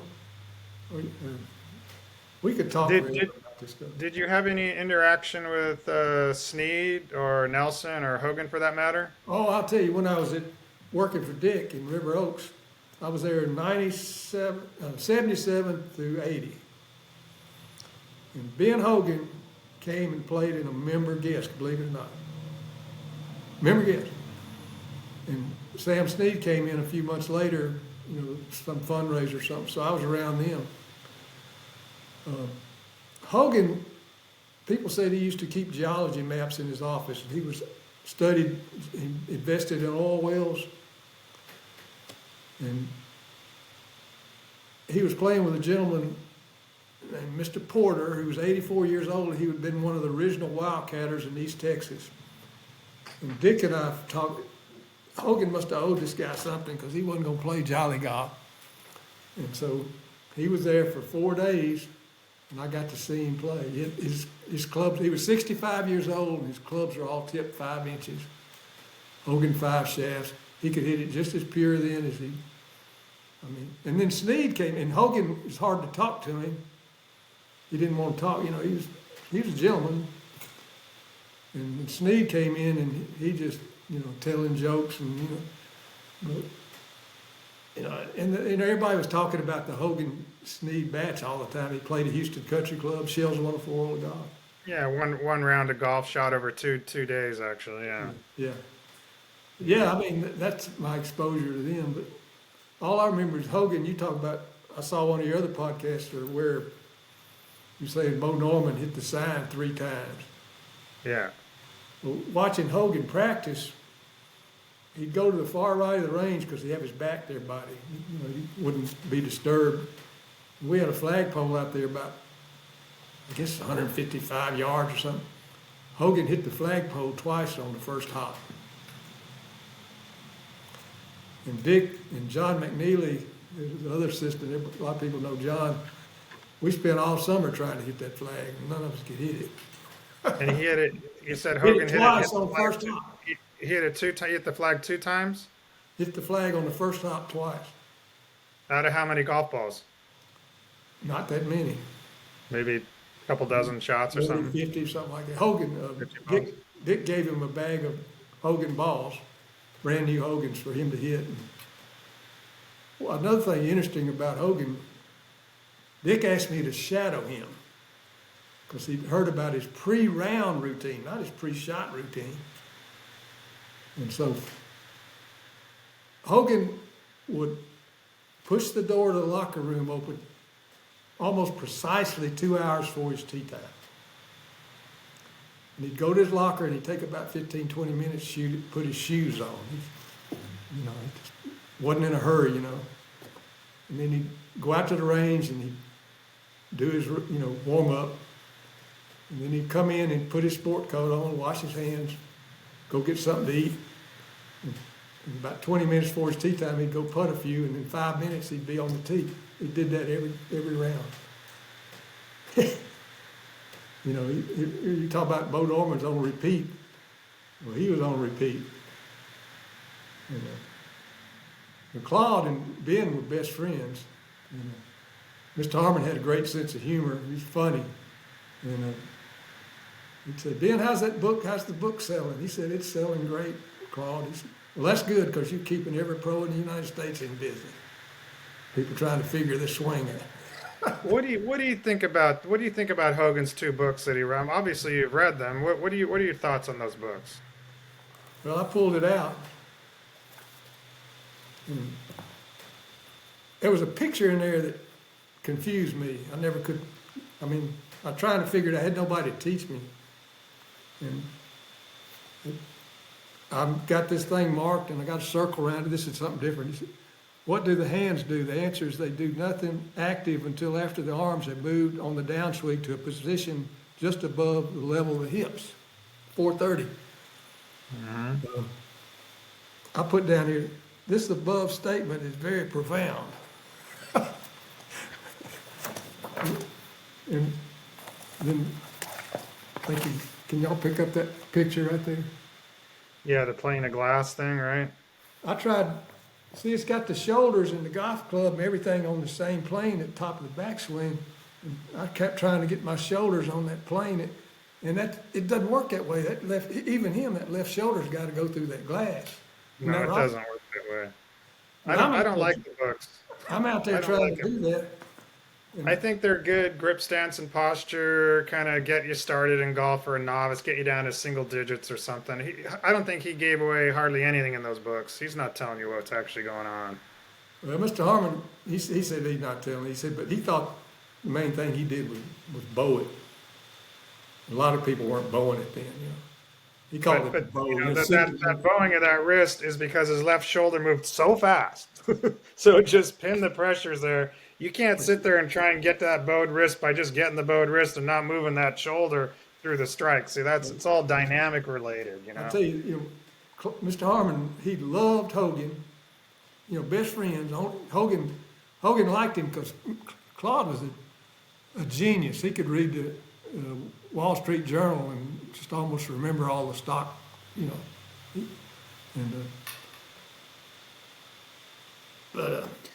So you mentioned Hogan, and I want to get back to this real quick. So you said Hogan had his shafts tipped about 5 inches. Mm-hmm.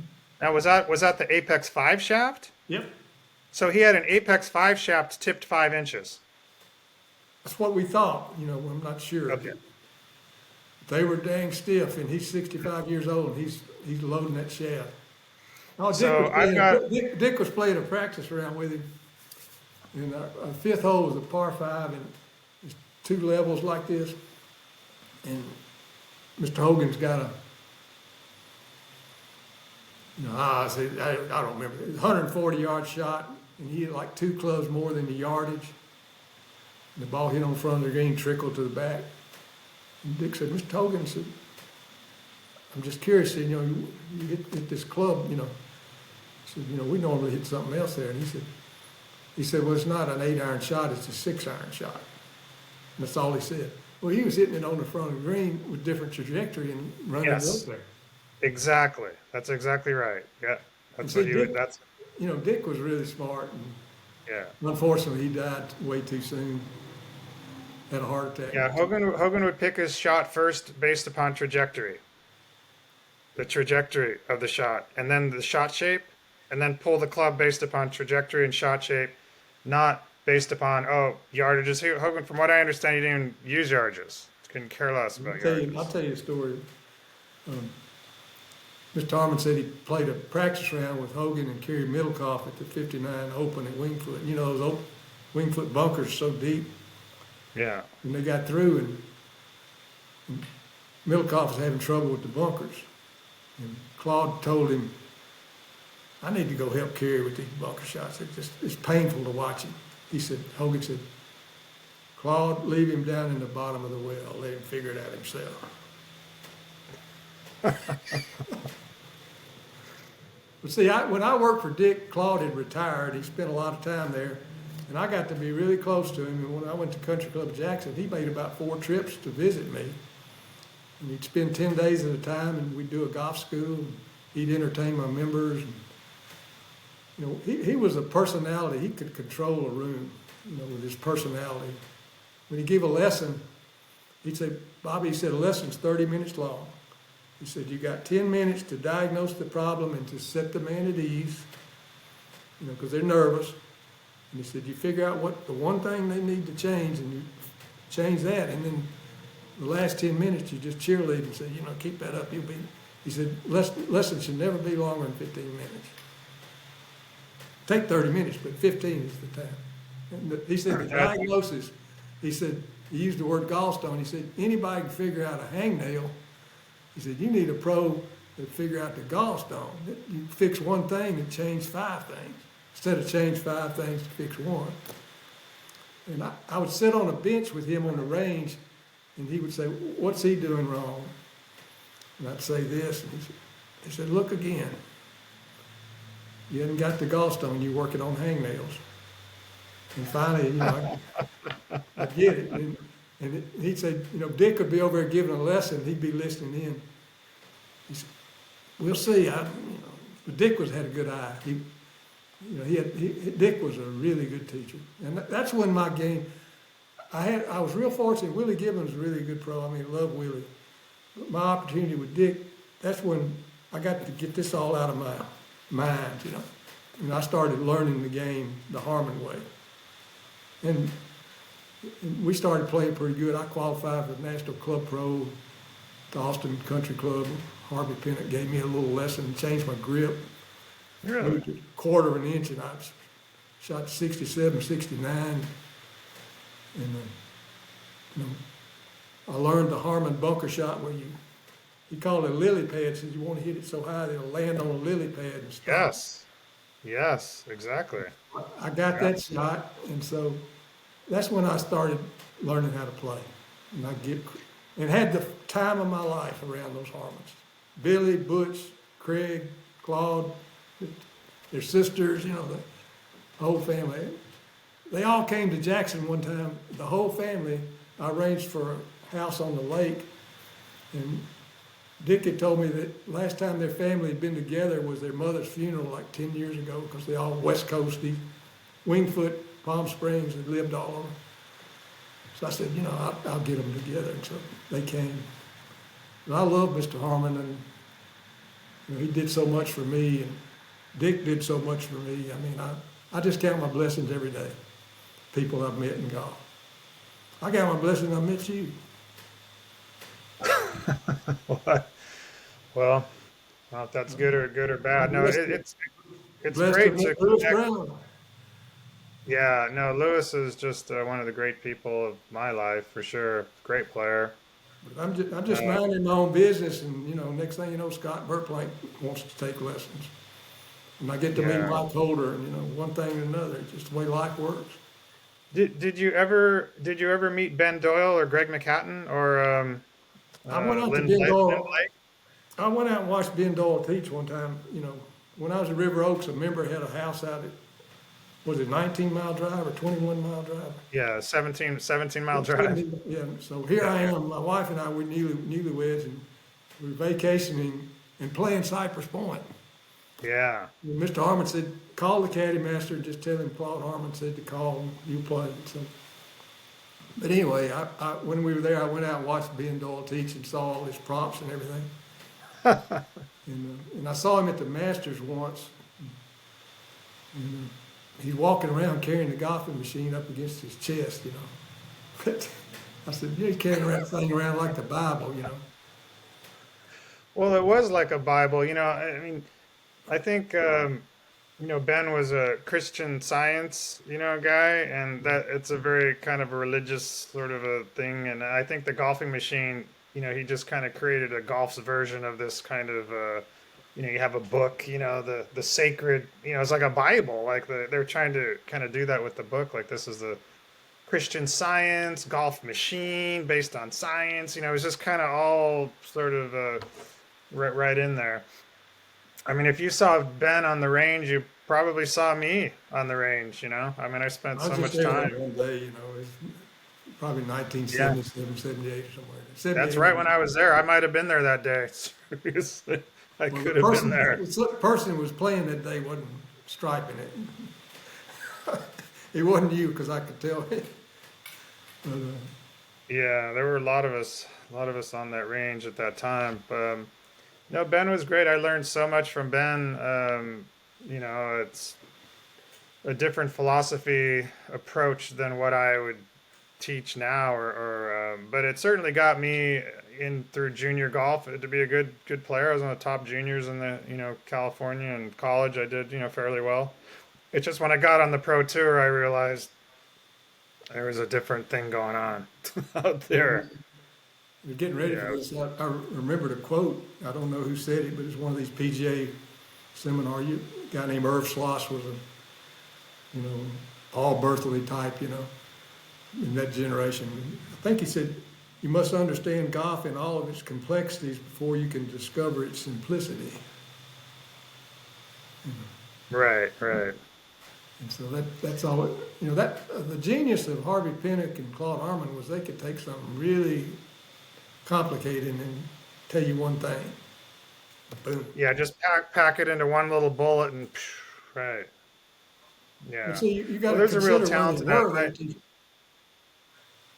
they're at these clubs and Go they're on. having to take care of all the ladies and the juniors and guests and so they couldn't get into you know golfing machine stuff even if they wanted to, but they didn't have to No. because they understood the swing so well.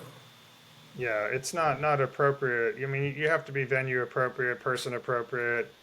Um, yeah, I think so. My touring guy I toured with for years, Vic Wilk, a great left-handed player. Um, in fact, he won the Hogan tournament down there in Knoxville. He won the Hogan Ben Hogan Open down there, and I forget what course they played down there in Knoxville, Tennessee. Vic won that tournament. But getting back to Vic worked for Butch Harmon for many years, Crow and Valley he's in Iowa. no in Las Vegas when Butch was Oh, in Vegas. yeah. So, but he said the thing he said about Butch, I mean, everybody came through there, and Dustin Johnson and all they were all coming through, but he said that Butch just had this amazing ability to look at a tour player and just give him that one magic bullet that they needed, just like this one thing. He wasn't really overly technical with the swing and stuff. He just kind of took what was there and then just Well, adjusted and just make this one kind of thing. And there's a real talent to that's doing that. that's the definition of genius, I think. Yeah. That's to be able to do that. Yeah, all the Harmons, Billy's still out in Palm Springs. You ought to get him on. Craig's in South Florida, Jupiter somewhere. Well, you feel free to send anybody my way. I mean, I'm kind of Both my those guys focus really is on super golf good. 2.0. I think that the classic great game. I don't want to really get into these battles with golf versus golf. 3.0, 2.0, whatever modern game. Like people send me swings all the time. What do you think of this guy's? And he's swinging like Hogan. I just got somebody who sent me yesterday a swing of, oh, isn't this just like Hogan? I looked at it. It's like, no, not at all. I mean, people can get the setup. They can get it at the top. It looks like Hogan. They can get the finish. The club like this looks like Hogan. Everything in between just crashes, right? Just falls apart. People lagging the club a whole lot, and then they throw the right arm at it. Just right elbow straightens out, face rolls over. That's as soon as I see that, the conversation's over. Just don't even. We're not even going to talk about it. There's a good pro named Mike LeBou. You heard of him? Mike LeBou? I have, yeah. He played at I've heard that. LSU. He's Jack Lumpkin's son-in-law, and he he's he's into the Hogan swing, and he's a really good teacher. He's in Aspen in the summer and Scottsdale in the winter. He'd be a great guest for you. He said he was a +4 handicap in college, and he averaged like hitting 9 greens. He could So play he had a chip, short game. and he was said that I sent him a message. I said he was on some podcast talking about this. I forgot which podcast it was, and I sent him. He told me one time he wanted to write a book, and I said, "You got enough there right there to write a book about how to score." You know, best books now are about 125 pages long. And I said, write it. He said, thanks for the encouragement. But you know, Billy Harmon, I don't know how to reach Billy, but he'd be a great guest. You know, he caddied for Jay Haas all those years. He's very, Yeah. very smart, but they got it all from their dad. You know, I mean, just imagine growing up around all those players. Their father could. Jackie Burke, there was an article in Met magazine or something. He said Jackie Burke was assistant for Claude. He said, Claude Harmon went 60 days at Wingfoot, never shot above 69. He said, now Wow. we're talking about Wingfoot. Yeah. I mean, he holds the course record still at both. With persimmon and blades, he shoots 62 on both. He shoots 62 across the street at, what is it? Jim McLean was a pro there. It's a Jewish club, but Quaker Ridge. Okay. It's a Tillinghast course right across the street from Wingfoot, and every bit as hard. And so Claude has course records all over the place. I think he has the course record at Fisher's Island. Well, don't you think course records really should be broken down into, like if you shoot a course record with persimmon and blades and a blotto, it's not the same as shooting it hitting wedge into every hole. I think it really needs behind the starters booth or whatever shows a course record. It should have the persimmon and blade course record, then the super golf course record. They should be separate records. They're separate games, separate records. It's not fair to, I mean, for someone to dedicate their life to this game, develop a skill set to where they can actually go out and shoot a course record with persimmon and blades and a high spinning ball, and then somebody comes along 40 years later with a ball that's going 50 yards farther, and then you take down that person's plaque and you put the new one up. I don't agree with that. I'm totally against that. I think golf courses need to go back and say, here's the persimmon and blade record, here's the modern record. They're both records, but if I go out and, if I go to Pasatiempo and I'm out there with persimmon and blades and I go out and shoot, I don't even know what the course record is. Maybe it's 63 or something. If I shot 63 with persimmon and blades, you can put my name up there now, but I did it with persimmon and blades. But if I'm out there with super golf and frying pans and hitting the ball 50 yards farther, I don't think my name should be up there breaking some classic course record. But that's just my thought. That's common sense, I think. I agree with you. I mean, these It's not the same people game. shot some great scores with these persimmon clubs. And those scores need to be honored and respected. They really do. And I think that this whole idea that, let's just get rid of those old course records because some guy is hitting the ball 50 yards farther and pitching a wedge into every hole. I mean, a guy has a good day with the driver, he's getting in the fairway and he's hitting flip wedge into par fives. I mean, But no. I have this feeling that winners are winners, and if you pick Palmer up and Nicholas and these great players up and put them in today's world, they'd figure out a way to win. Still, Hogan, if he needed to go to, they're gonna win. They're gonna figure out some way to win. Yeah, no, I think you're right about that. They're going to figure it out because competition, you're going to figure it out.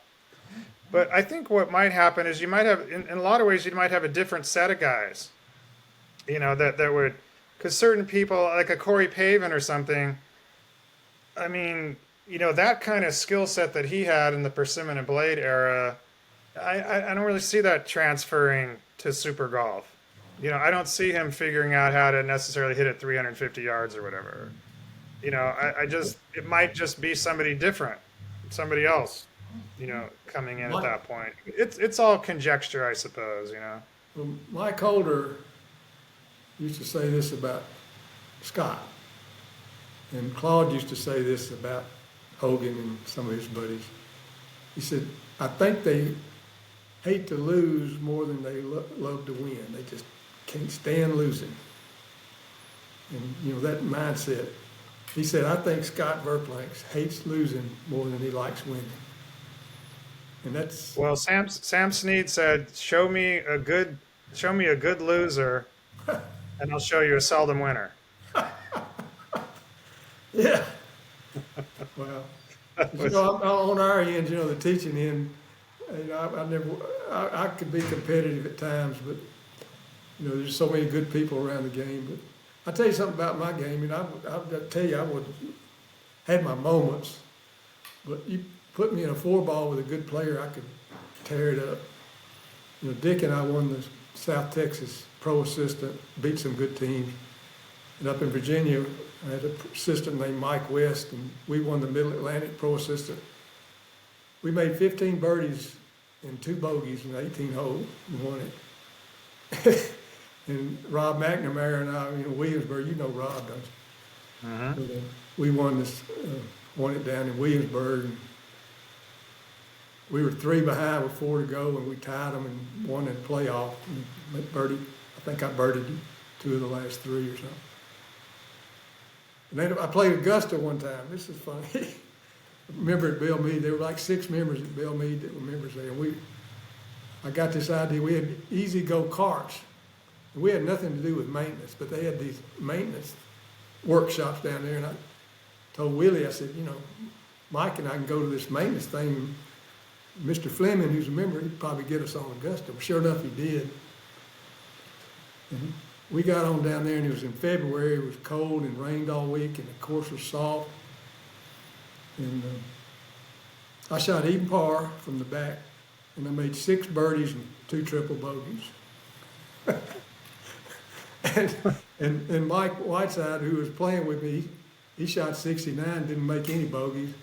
And we shot 10 under, and we beat two assistant pros there. We beat them out a couple $100. And they wanted to play for more money than we were used to. And so but that's just memories.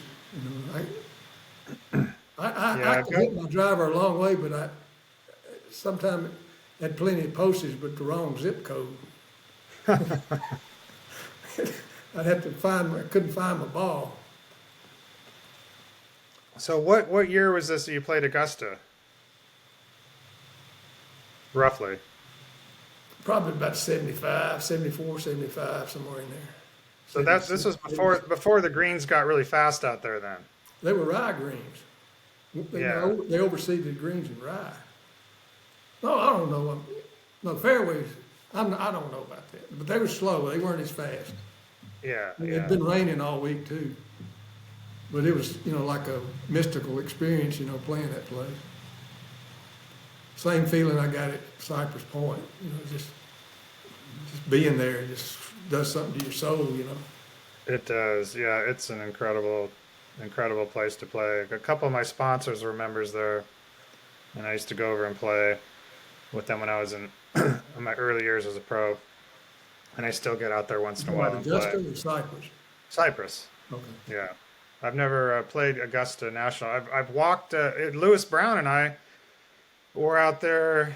The only time I've been to the Masters, and it rained out the day, and Lewis and I just walked the course. There was nobody out there. We just went inside the ropes and just walked down the fairways, and I just really got a first, hand glimpse at looking at the golf course as the actual shots that you would hit into those greens. Seeing it on TV for all those years and everything, but. I was shocked at the topography. There was so much more elevation changes out there than TV really flattens it out. Like it's the hardest walk in golf, I think. Yeah, coming up like 18 going straight uphill and 10 straight up that hill. Yeah, people don't realize. And it's interesting when you look at the history of the course. I mean, you had players in the 1930s, shooting 68 out there, when it was 6,800 yards with the gear and the ball and the clubs that they had then in the Masters. And then you've got, guys doing that I think it was 6,900 yards or so, all the way up into the 90s at some point, and then they started to just go crazy and lengthen it out. But the golf course played essentially the same for probably 50, 60 years. It was, I mean, Gene Sarazen hitting the forward end of the cup on that was on 15, right? The shot heard around the world. That was a forward, and then that was what in the 30s. Was that the 30s? Late Heck of it, 30s? Gene Saracen was Early playing in the 40s? 20s, Uh, yeah, and then you've got Jose Marie hitting a forward into that hole in the 90s.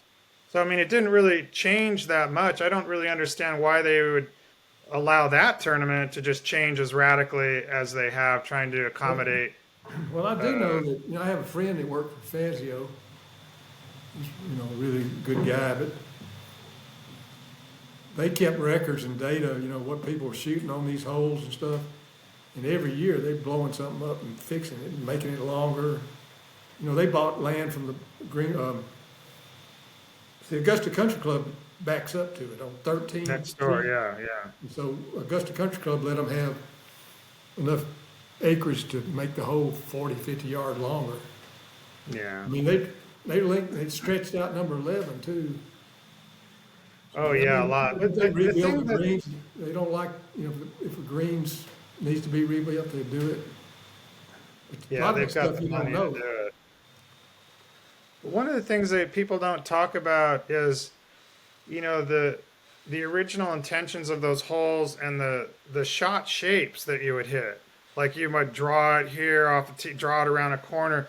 Bradley Hughes and I played Olympic Club with persimmon and blades, and they have these super tees back there like 50 yards back, for the guys.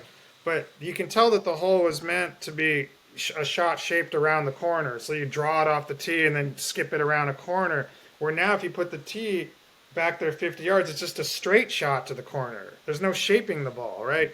I mean, in the era that we were playing, it was all about moving the ball off the tee. I mean, I was always moving the ball right to left, left to right, depending on, trying to sneak it around a corner or get it into a pocket in a fairway and that sort of thing. And now it's just a straight blast out to a corner on a dog leg. I think it's just so uninteresting to me.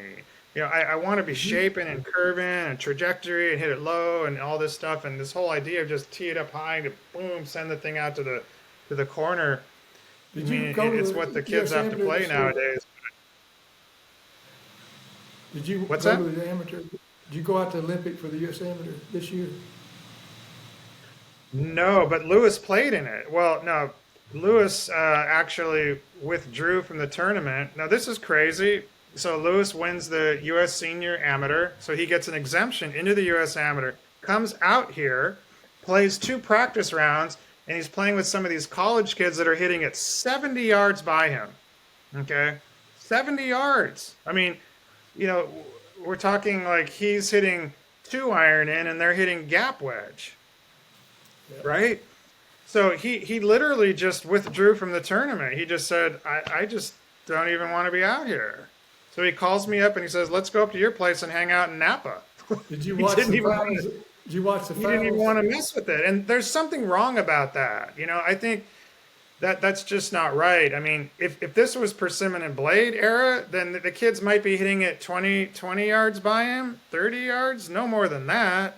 I mean, if he was hitting it out there because I played Persimmon with Lewis a couple years ago. We played Richmond Country Club, and Lewis is still hitting it 250 out there, 250, 260 with Persimmon.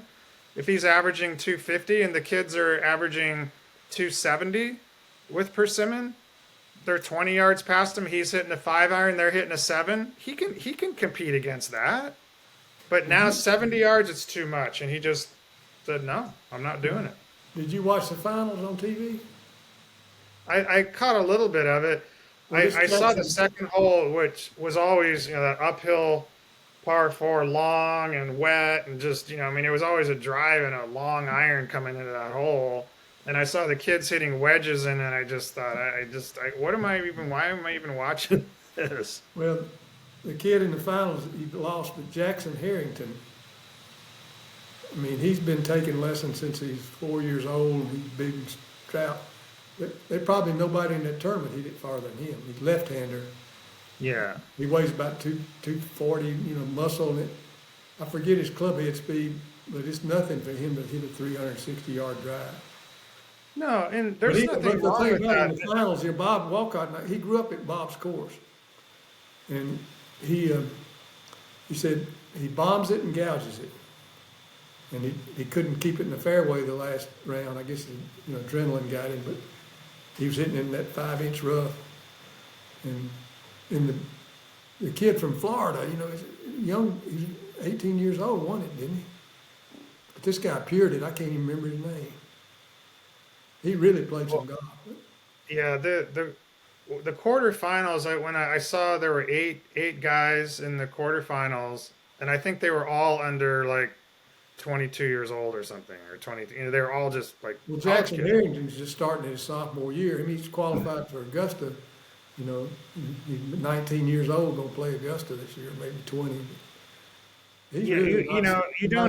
don't have the Jay Siegels and Bob Lewis and guys like that were great amateur players that were in their 40s, competitive or even winning. I remember, the year that I did well in the U.S. Amateur, Jay Siegel was in his 40s and he won the tournament.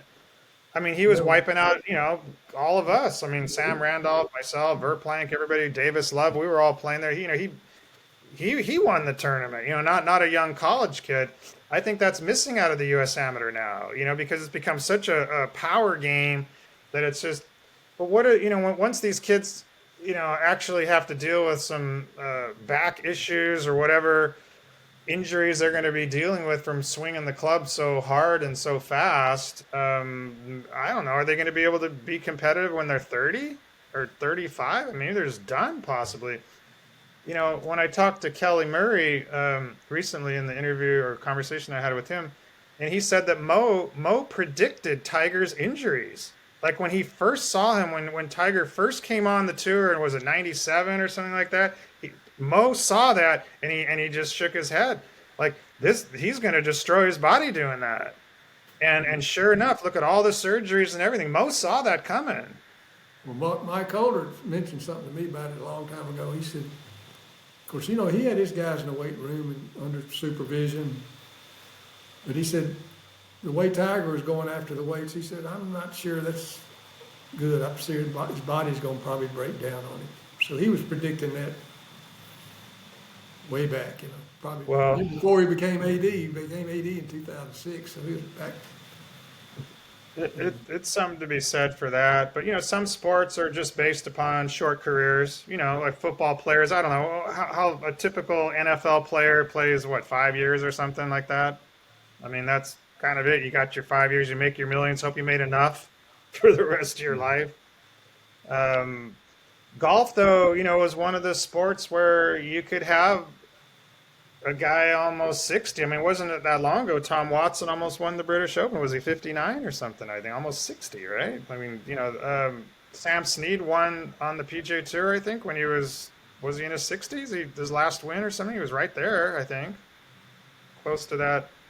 I think that's a beautiful thing to have age and experience, against youth and strength and speed and all that and competing. I mean, that's great. I think that's great for golf, actually. I mean, I don't You understand know, why the USGA thinks that their version now is a superior version of the game. I don't really understand this, it. this junior golf now. I mean, these kids, they play more tournaments than the tour pros. A lot of them, and they quit playing other sports when they're in ninth grade. They want to specialize, and then I never liked that. I wanted my guys to put the clubs down, play basketball, and then come back in the spring. I told two sets of parents, they wanted me to, mentor in life. That's what I've been doing. I take 2 or 3 a year.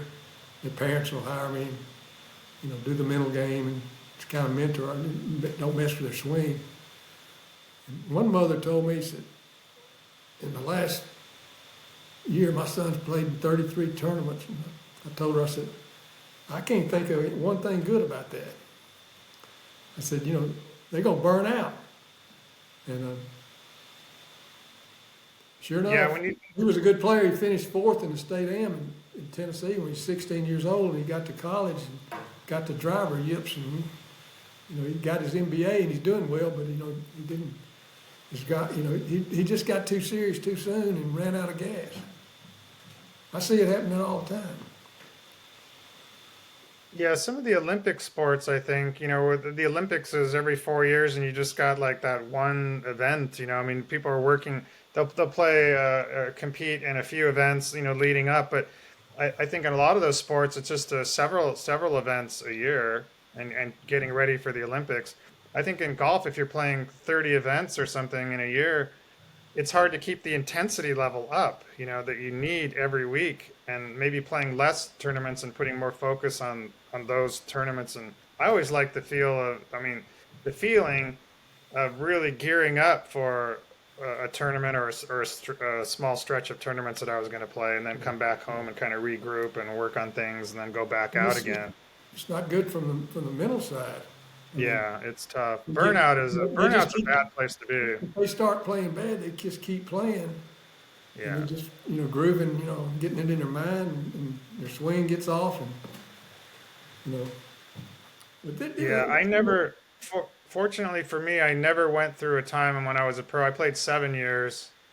I never had a stretch to where I was ready to just get the razor blades out and, kill myself or anything. But, guys were, and what's it going gets so on there? negative and down at times, long stretches, like you said, just miss cut after cut after cut after cut after cut. Yeah, it's just not good for the mental. I'd better just go home, regroup, get it together, get excited, get motivated. It's like, hey, I think I'm back ready. I figured it out. Then go back out there. What's going on now is a lot of these players that, coming out so young, what's the guy's name won in Palm Springs a couple years ago, freshman at Alabama. Can't think of his Yeah, name. yeah. I They're remember all that. being homeschooled. And, they do their studying at night and out on the golf course. And, that's what they choose to do. But, that's why they're so good so young is that, and I can't fault their parents. I mean, they're probably homeschooling and learning, but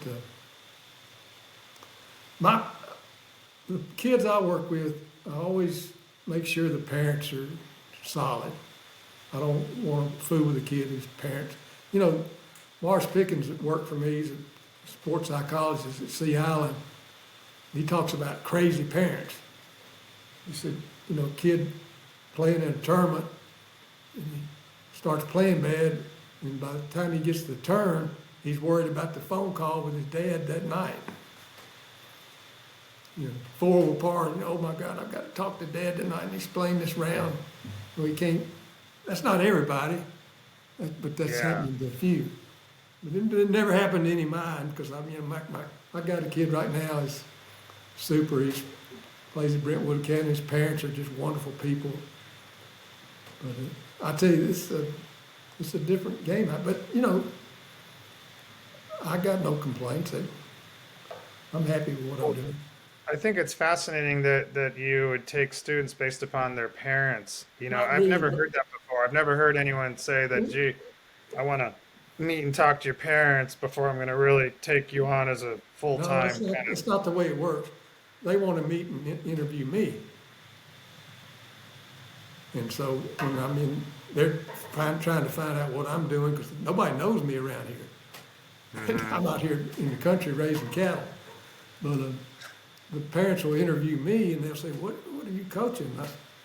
Well, I'm more of a mentor, a life coach. I want to make sure your kid's the best version Oh, of okay. himself. I want to make sure he's got his head where his feet are. I want to make sure he's mentally, prepared for these tournaments. And I want to make sure he doesn't go into depression or something. It keeps everything in the right perspective. And it's a joy to work with these parents, because now I feel like I'm mentoring them, to a Yeah, certain so degree. like you said, you are evaluating the parents also. Well, I've just never had, my whole time since Bell Mead, I've never had pushy parents. Scott Verplank's parents were wonderful people. Matt King's father died when he was 12 years old, and I was like an uncle to him, not a father, but his mother was the finest person you'll ever meet. I could take every one of the kids I've ever taught that got serious about. Jack Larkin's parents were wonderful people. Bob Walcott's parents were great. His mother was a beautiful lady. So I'm dealing with the family. And Yeah, so, yeah. so you get involved, and that's how you get so close to them, and I say when I die, I hope the people say, well, Bobby loved his players more than anybody. Nobody loved them anymore. I don't care how many tournaments they win or anything. I want them to feel Well, good you'll about be that. around. You'll be around for a long time. I'm good friends with Al Barkow, the sports writer, and I think he's 93 or something now, and he's still hitting the golf ball, whacking it around. So golf's a game of a lifetime for sure. You look at the clock.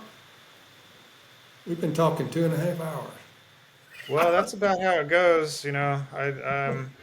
I love these conversations. If they're interesting, they will go for a long time. If they're not, maybe not as long. But yeah, I think we can wrap it up. We can do this again Yeah, I'm too. not, try, I'm not I trying kind to of want sell my book, but I had to. a No, sell junior your one time. book.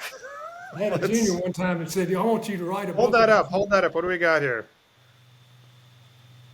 The Heart of the Game: A Coach's Journey. Bobby McIver and Megan Megan McCumber. McCumber. Okay.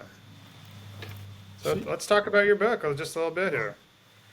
well, the book, um, I had this, my son went to a prep school called Woodbury Forest in Virginia, and they had a 9-hole Donald Ross course there. It was a boarding school. And so all these really good juniors would show up there, and from all over. But one of them was from Caracas, Venezuela, and he wasn't a South American. His family were Americans, but they lived there, and they were really wonderful people. And he came to Vanderbilt, played with Snedeker for a year on the Vanderbilt team. He's a good player, and he very politely said, "Mr. McIver, you need to write a book about how you coach." And I said, "No, I don't need to write a book." And so finally, I started to write one, and I got about 200 pages in. I realized I was writing a how-to book about grip, stance, and posture, and I just said, this is, and so I finally realized if I was going to write a how-to book, it had to be a memoir, because every student was different. I coached people differently. I was at a different stage in my life. When I was teaching Bellmead, I was a young pro, didn't know anything what I was doing. And so it's just been this journey. And a lot of my mental game thoughts are in the stories. They're not, I don't come out and say, well, this is what you got to do. But as I was coaching people, I tell the story about going to Florida and telling Verplank his pre-shot routines off. And, but Megan McCumber, have you ever heard of Laura Hillenbrand? I think so. She wrote Seabiscuit and Unbroken, Okay, yeah. and made All movies right, out yeah. of them. Right. And Okay. Megan was her freshman English teacher, and I met her in kind of a serendipitous kind of way. And when I finally got ready to write it, she said, "Bobby, you just write it. Don't worry about spelling the punctuation. She said, go off somewhere and write it, and I'll take it from there." And so I thought I was doing a good job. I wrote 280 pages, and it took me 9 months. And I went off somewhere for 3 days and 3 nights a week, and got in the zone, and this story started coming to me. And I sent it to her. In time she double spaced it. It was 600 pages. I thought it was 280. And so she took that 600 pages and took 2 years, and I didn't have chapters. I didn't have an outline, anything. I just told my story. And then she took 2 years and she turned it into a book. And that's why she's not a ghostwriter, or she's not an editor. She's a co-author, because without her it wouldn't be a book. She just took my stories, and if somebody reads it and likes it, they need to send her a letter and thank you. She's in New Haven, Connecticut. It was a lot. That's great. And Miguel Coles is the young man that put me up to it. Now he's wanting me to write another one, and so I'm thinking about that. But who knows? Yeah, I know. I should probably write a book too, but I think my book would be. I don't think it would be golf swing and technique and all that stuff. It would People don't probably want just be that. They want crazy to know stories the about being on the stories. tour. The They want to stories of know. being on the tour out there.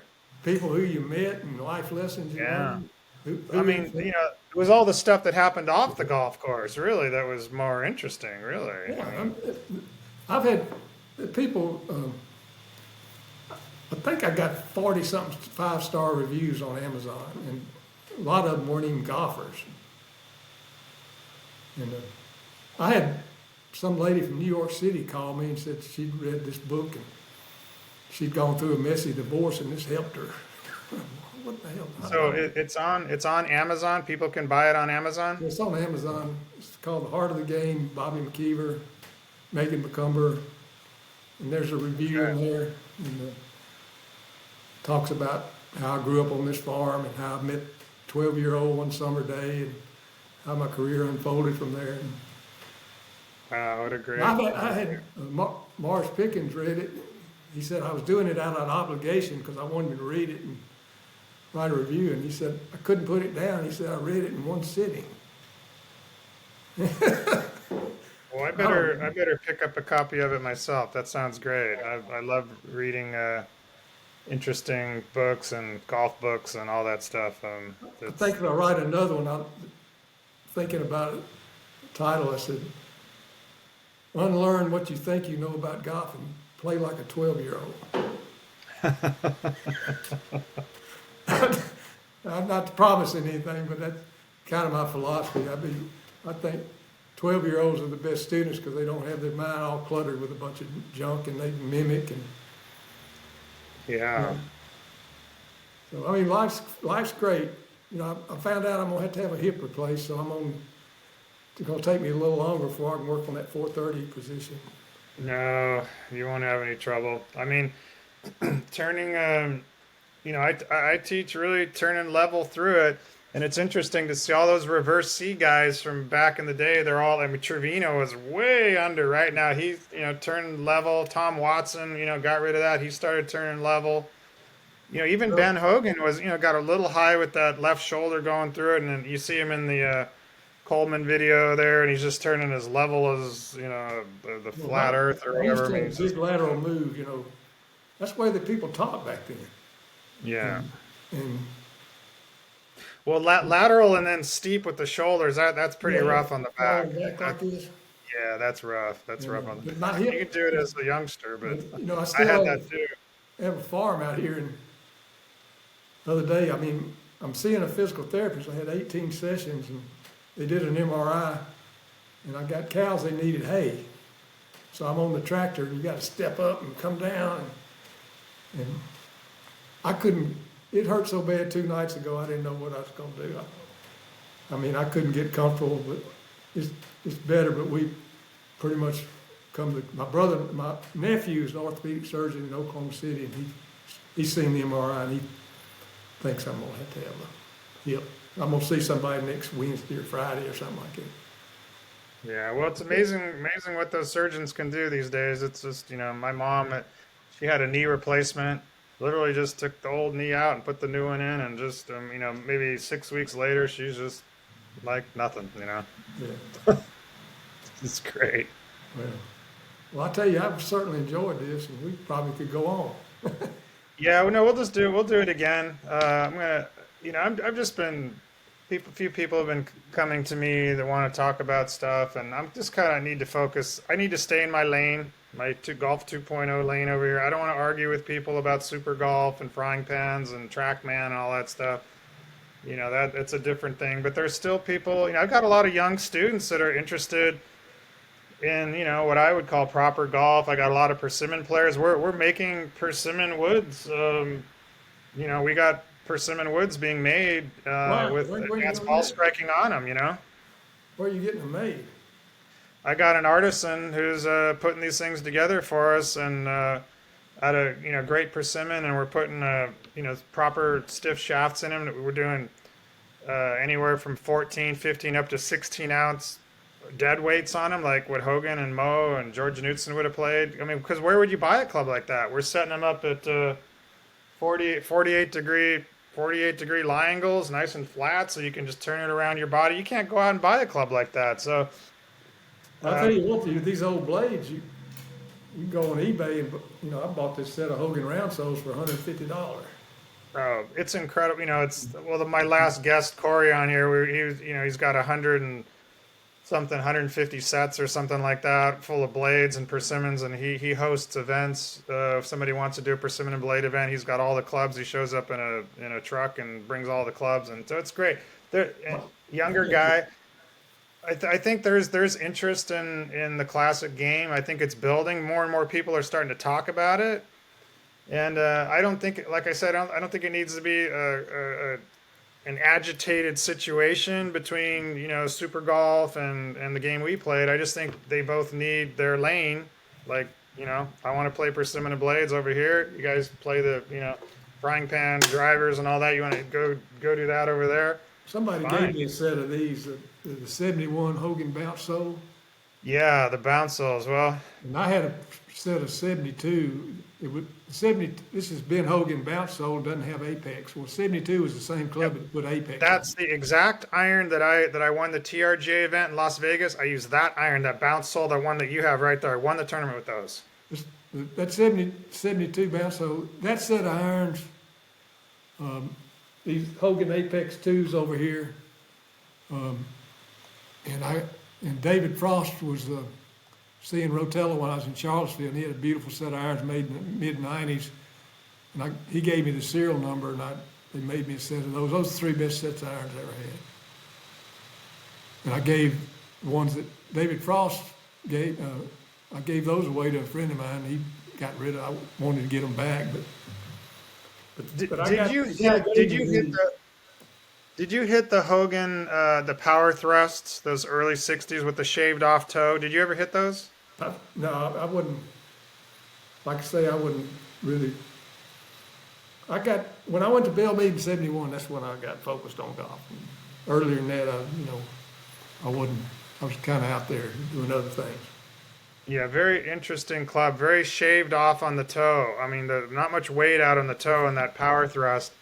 And from what I understand, that was the last blade that Hogan himself designed. Like he designed it.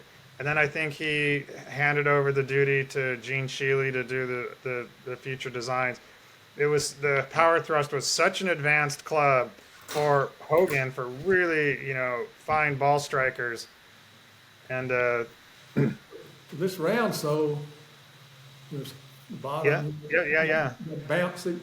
Mr. Harmon, had something to do with these. He wanted every club to have bounce. So it's, rounded off, and it's got the bottom's like a wood, what they call it, camber. Yeah, a camber, yeah. And Hmm. so dull. And these Apex 2s,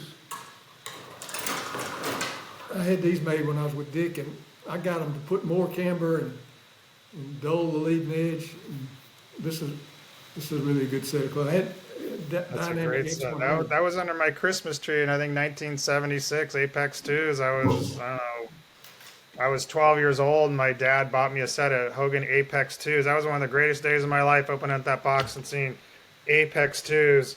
Wow, with the cameo on it. And that's what I played all through. Won all those junior tournaments with that and right into college. I played those and yeah, I love the Apex 2s. But the great thing now, you can go on eBay, like you said, and you can buy an amazing set of, 58 Dynapowers or whatever for like $50 whole set. I mean, people, I can't even believe people would pass that stuff up. I mean, I'm surprised that stuff's not $500,000 a set by now or something like I that. got a set of used one of these Hogan irons that came out like 74 or 5. I don't know. They had the Hogan director and then they had the Hogan Apex. The producer, they're the No, producer not and the producer, director. it was before the producer. But it was on Okay. the market same time as the director. It was the Hogan, it was the Apex, but it replaced, the bounce The soul. bounce souls. And I got a set of them and I took them over to Walcott because I had him playing them. And I said, take you down memory lane. He took that 6-iron, he looked at he said, woo, he said, could really hit some flyers with this thing. Bob was really a good player. He still plays well. He's still good. Sure. Bob is Fantastic. 63 or 4. Yeah, a He couple did years good. older than me, but I know Bob. Yeah, I Yeah, was playing with Bob. he said you ought to get him on here. Tell I'm him I gonna, said hi. Tell him I said hi when you talk he'll to watch him. this. He'll watch it. I'm gonna He'll send he'll it to him. remember me. Oh yeah, he Yeah, does. for better or for worse. We had a lot of fun back then for sure.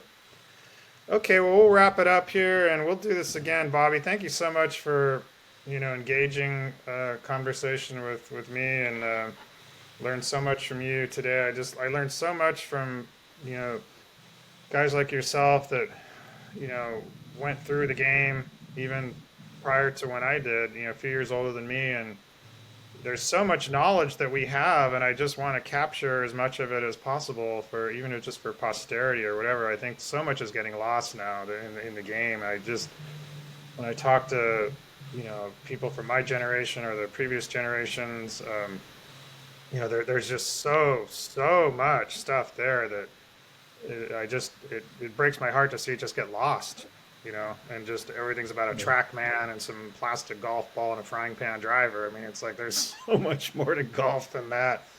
The spirit of the game, the heart of the game. And this morning I got a call from Bobby Schaefer, who is a golf machine guy I grew up with, and Bobby just tied for first in the California State Senior Amateur. On the last hole, he was 2 shots behind, and he holed out from the fairway. Oh really? Holed out from the fairway. I got to show you one more thing. Here's the cover of the inner game of tennis. See a close up of the ball. Oh, okay. And in my book, I got The, to the put the ball. close up of the golf ball. Yeah, that's great. Because the inner game stories all in there. The inner game. Lewis Brown's responsible for this. He got us together. I've said this, I'm going to argue that golf's the greatest game that mankind has ever invented. And when we went to the moon, and I think it was Alan Shepard that hit the golf ball, right? So the first That's what sport that made was Wood played, Oaks. the You know, first that's sport what he- played on another planet was golf. It wasn't baseball. They didn't throw a basketball. They didn't hit a hockey puck. They didn't hit it. It was a golf ball representing the Earth as the great game. That's why I think golf's the greatest game right there. Well, NASA's in Houston, and that club was made at River Oaks Country Club. Was it a 7-iron? 6-iron, I think. 6-iron. Alan Shepard, right? Yeah, he was a member, and he wasn't a member. He was out there all the time, Yeah. though. I think that says a lot about the collective human consciousness that's been developing for millions of years on this planet. I'm going to say that the moon is another planet. I'm going to call us a dual planet, bi-planet. I don't believe it's a moon. I think it's another planet. We're in 2 planets in orbit. And we go to another planet and golf, first thing. There you We'll go. leave with that. We'll cut it off. Okay, right there. Bobby. Thank you, man. Don't hang up on this yet. I'm gonna hit stop and then it'll record and once it's finished recording then we can hang up.